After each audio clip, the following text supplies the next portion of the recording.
ਇਹ ਤਾਂ ਸਿਰਫ ਪੜਵਾਉਂਦੇ ਨੇ। ਇਹ ਤਾਂ ਤੁਸੀਂ ਹਿੰਦੂ ਮੁਸਲਮਾਨ ਸਿੱਖ ਈਸਾਈ ਦਾ ਮਾਮਲਾ ਖੜਾ ਕਰਦੇ ਨੇ, ਇਹ ਤਾਂ ਜਾਤ ਪਾਤ ਦਾ ਮਾਮਲਾ ਖੜਾ ਕਰਦੇ ਨੇ, ਇਹ ਤਾਂ ਮੀਟ ਨਾ ਮੀਟ ਗਊ ਫਲਾਣਾ, ਇਹ ਤਾਂ ਪਤਾ ਨਹੀਂ ਕਿੰਨੇ ਮੁੱਦੇ ਹਰੇਕ ਰੋਜ਼ ਹੀ ਇਹਨਾਂ ਦਾ ਮੁੱਦਾ ਖੜਾ ਹੁੰਦਾ ਵਾ। ਮਥੁਰਾ ਕਾਸ਼ੀ ਵੀ ਤਾਂ ਸਾਡੇ ਮੰਦਿਰ ਸੀਗੇ, ਉਹਨਾਂ ਨੂੰ ਢਾਉਣ ਦੇ ਤੱਕ ਇਹ ਪੂਰੀ ਕੋਸ਼ਿਸ਼ ਕਰਦੇ ਨੇ। ਆ ਹੁਣ ਪਿੱਛੇ ਧਰਮ ਸੰਸਦ 'ਚ ਅਸੀਂ ਦੇਖਿਆ ਜੋ ਕੁਛ ਹੋਇਆ ਕਿ ਅਸੀਂ ਨਕਸਲਾਈਟ ਮੂਵਮੈਂਟ ਦੇ ਵਿੱਚ ਕੋਸ਼ਿਸ਼ ਕਰੀ, ਉਹਦੇ ਵਿੱਚ ਹਥਿਆਰਬੰਦ ਘੋਲ ਦੇ ਨਾਲ ਫਿਰ ਅਸੀਂ ਬੜੀ ਬੁਰੀ ਤਰ੍ਹਾਂ ਹਾਰੇ।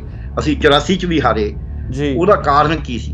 ਕਾਰਨ ਇਹ ਸੀ ਸਾਡਾ ਪੈਂਤਰਾ ਗਲਤ ਹੋਇਆ। ਸਾਡੇ ਇਰਾਦੇ ਗਲਤ ਨਹੀਂ ਸੀ, ਨਾ ਨਕਸਲਾਈਟ ਮੂਵਮੈਂਟ ਦੇ ਇਰਾਦੇ ਗਲਤ ਸੀ, ਨਾ 84 ਵਾਲੀ ਮੂਵਮੈਂਟ ਦੇ ਇਰਾਦੇ ਗਲਤ ਸੀ, ਸਾਡਾ ਪੈਂਤਰਾ ਗਲਤ ਸੀ। ਉਹ ਪੈਂਤਰਾ ਕੀ ਹੈ ਕਿ ਤੁਸੀਂ ਭਾਰਤ ਦੀ ਸਟੇਟ ਨੂੰ ਪਾਕਿਸਤਾਨ ਨਹੀਂ ਹਰਾ ਸਕਦਾ। 4 ਹਜ਼ਾਰ ਚੱਕ ਕੇ ਤੁਸੀਂ ਕਿਵੇਂ ਹਰਾ ਦੋਗੇ? ਭਾਰਤ ਦੀ ਸਟੇਟ ਨੂੰ ਹਰਾਉਣ ਦਾ ਹਥਿਆਰ ਹੈ ਸ਼ਾਂਤਮਈ ਸਟਰਗਲ। ਆਹ ਦੇਖ ਲਓ ਕਿਸਾਨ ਹਰਾ ਕੇ ਆਏ ਨੇ। ਜੇ ਉਹਨਾਂ ਨੇ ਦਿੱਲੀ ਦੇ ਲਾਲ ਕਿਲ੍ਹੇ 'ਤੇ ਹਮਲਾ ਕਰਨਾ ਤਾਂ ਕਰਨ, ਅਸੀਂ ਉਹਨਾਂ ਦੇ ਨਾਲ ਹਾਂ। ਪਰ ਜੇ ਉਹ ਇਹ ਕਹਿੰਦੇ ਨੇ ਕਿ ਇੱਥੇ ਅਸੀਂ ਕਿਸੇ ਨੂੰ ਬੱਸ ਚੜਾ ਕੇ ਮਾਰ ਕੇ ਜਾਂ ਕੁਛ ਹੋਰ ਕਰਕੇ ਕਹਿੰਦੇ ਵੀ ਅਸੀਂ ਪੰਜਾਬ ਦਾ ਭਲਾ ਕਰ ਲਾਂਗੇ, ਤਾਂ ਮੈਨੂੰ ਬਾਬੇ ਨਾਨਕ ਦਾ ਹੁਕਮ ਹੈ, ਏਤੀ ਮਾਰ ਪਈ ਕਰਨਾ ਨੇ ਤੈਂ ਕੀ ਦਰਦ ਨਾ ਆਇਆ ਜੀ।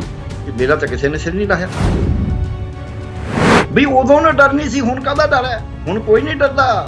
ਹਿੰਦੂ ਐਂ ਡਰ ਨਹੀਂ ਰਹੇ। ਕੋਸ਼ਿਸ਼ ਵਪਾਰੀ ਤਬਕੇ ਨੂੰ ਇਹ ਡਰਾਉਣ ਦੀ ਕੋਸ਼ਿਸ਼ ਕਰ ਰਹੇ ਨੇ ਵੀ ਤੁਹਾਨੂੰ ਸਿੱਖ, ਤੁਹਾਨੂੰ ਖਾਲਿਸਤਾਨੀ, ਤੁਹਾਨੂੰ ਪਾਕਿਸਤਾਨ ਦੇ ਏਜੰਟ ਇਹ ਤੁਹਾਨੂੰ ਮਾਰ ਦੇਣਗੇ। ਕਦੇ ਕਿਸੇ ਹਿੰਦੂਆਂ ਦੇ ਧਰਮ ਦੇ ਵਿੱਚ ਮੈਂ ਤਾਂ ਕਦੇ ਦਖਲਅੰਦਾਜ਼ੀ ਦੇਖੀ ਨਹੀਂ ਵੀ ਉਹਨਾਂ ਨੂੰ ਕਿਹਾ ਜਾਵੇ ਤੁਸੀਂ ਫੇਰੇ ਕਿਉਂ ਕਰ ਰਹੇ ਹੋ, ਅਸੀਂ ਤਾਂ ਤੁਹਾਨੂੰ ਫੇਰੇ ਨਹੀਂ ਕਰਨ ਦੇਣੇ। ਬਿਲਕੁਲ। ਮੈਂ ਤਾਂ ਕਿਸੇ ਸਿੱਖ ਨੂੰ ਨਹੀਂ ਦੇਖਿਆ ਵੀ ਉਹਨੂੰ ਕਹਿਣ ਵੀ ਤੈਨੂੰ ਆਨੰਦ ਕਾਰਜ ਨਹੀਂ ਕਰਨ ਦੇਣੇ।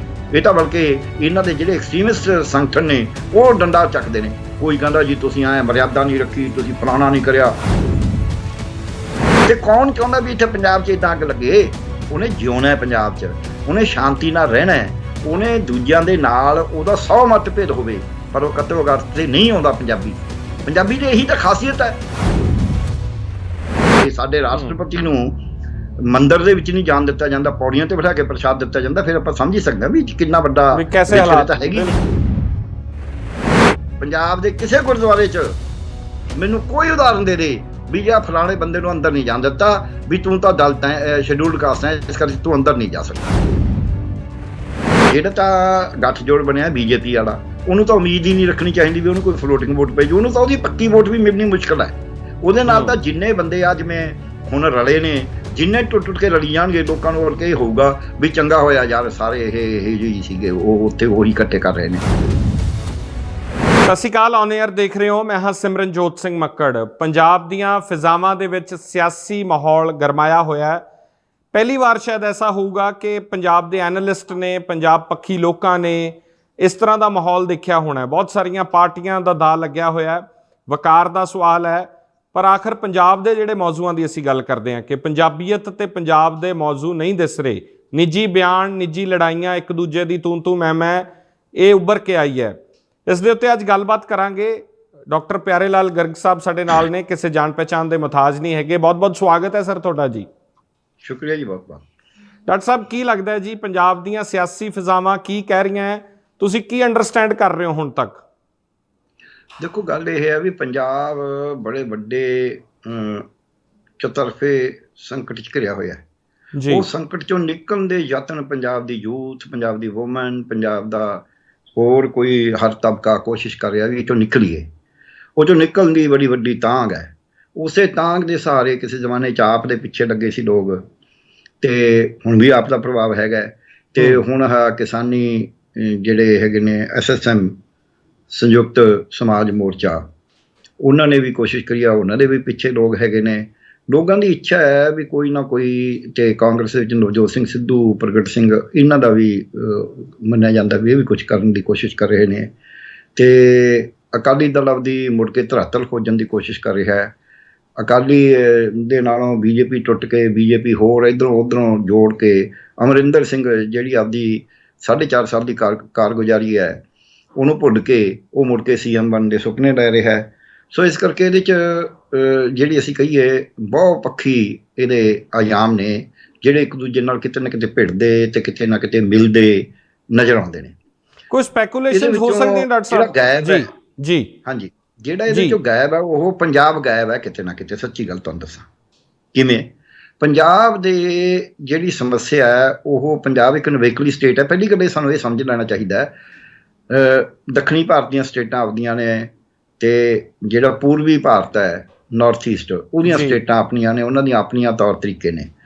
ਜਿਹੜਾ ਬਾਕੀ ਭਾਰਤ ਹੈ, ਮੱਧ ਭਾਰਤ, ਪੱਛਮੀ ਭਾਰਤ ਤੇ ਉੱਤਰੀ ਭਾਰਤ, ਇਹਦੇ ਵਿੱਚ ਪੰਜਾਬ ਬਿਲਕੁਲ ਵੱਖਰਾ ਬਾਕੀਆਂ ਨਾਲੋਂ, ਕਿਉਂਕਿ ਇਹਦੀ ਬੋਲੀ ਵੀ ਵੱਖਰੀ ਹੈ, ਇਹਦੇ ਵਿੱਚ ਇੱਕ ਮਿਨੋਰਟੀ ਵੀ ਰਹਿ ਰਹੀ ਹੈ, ਤੇ ਇਹਦਾ ਸੱਭਿਆਚਾਰ ਵੀ ਵੱਖਰਾ ਹੈ।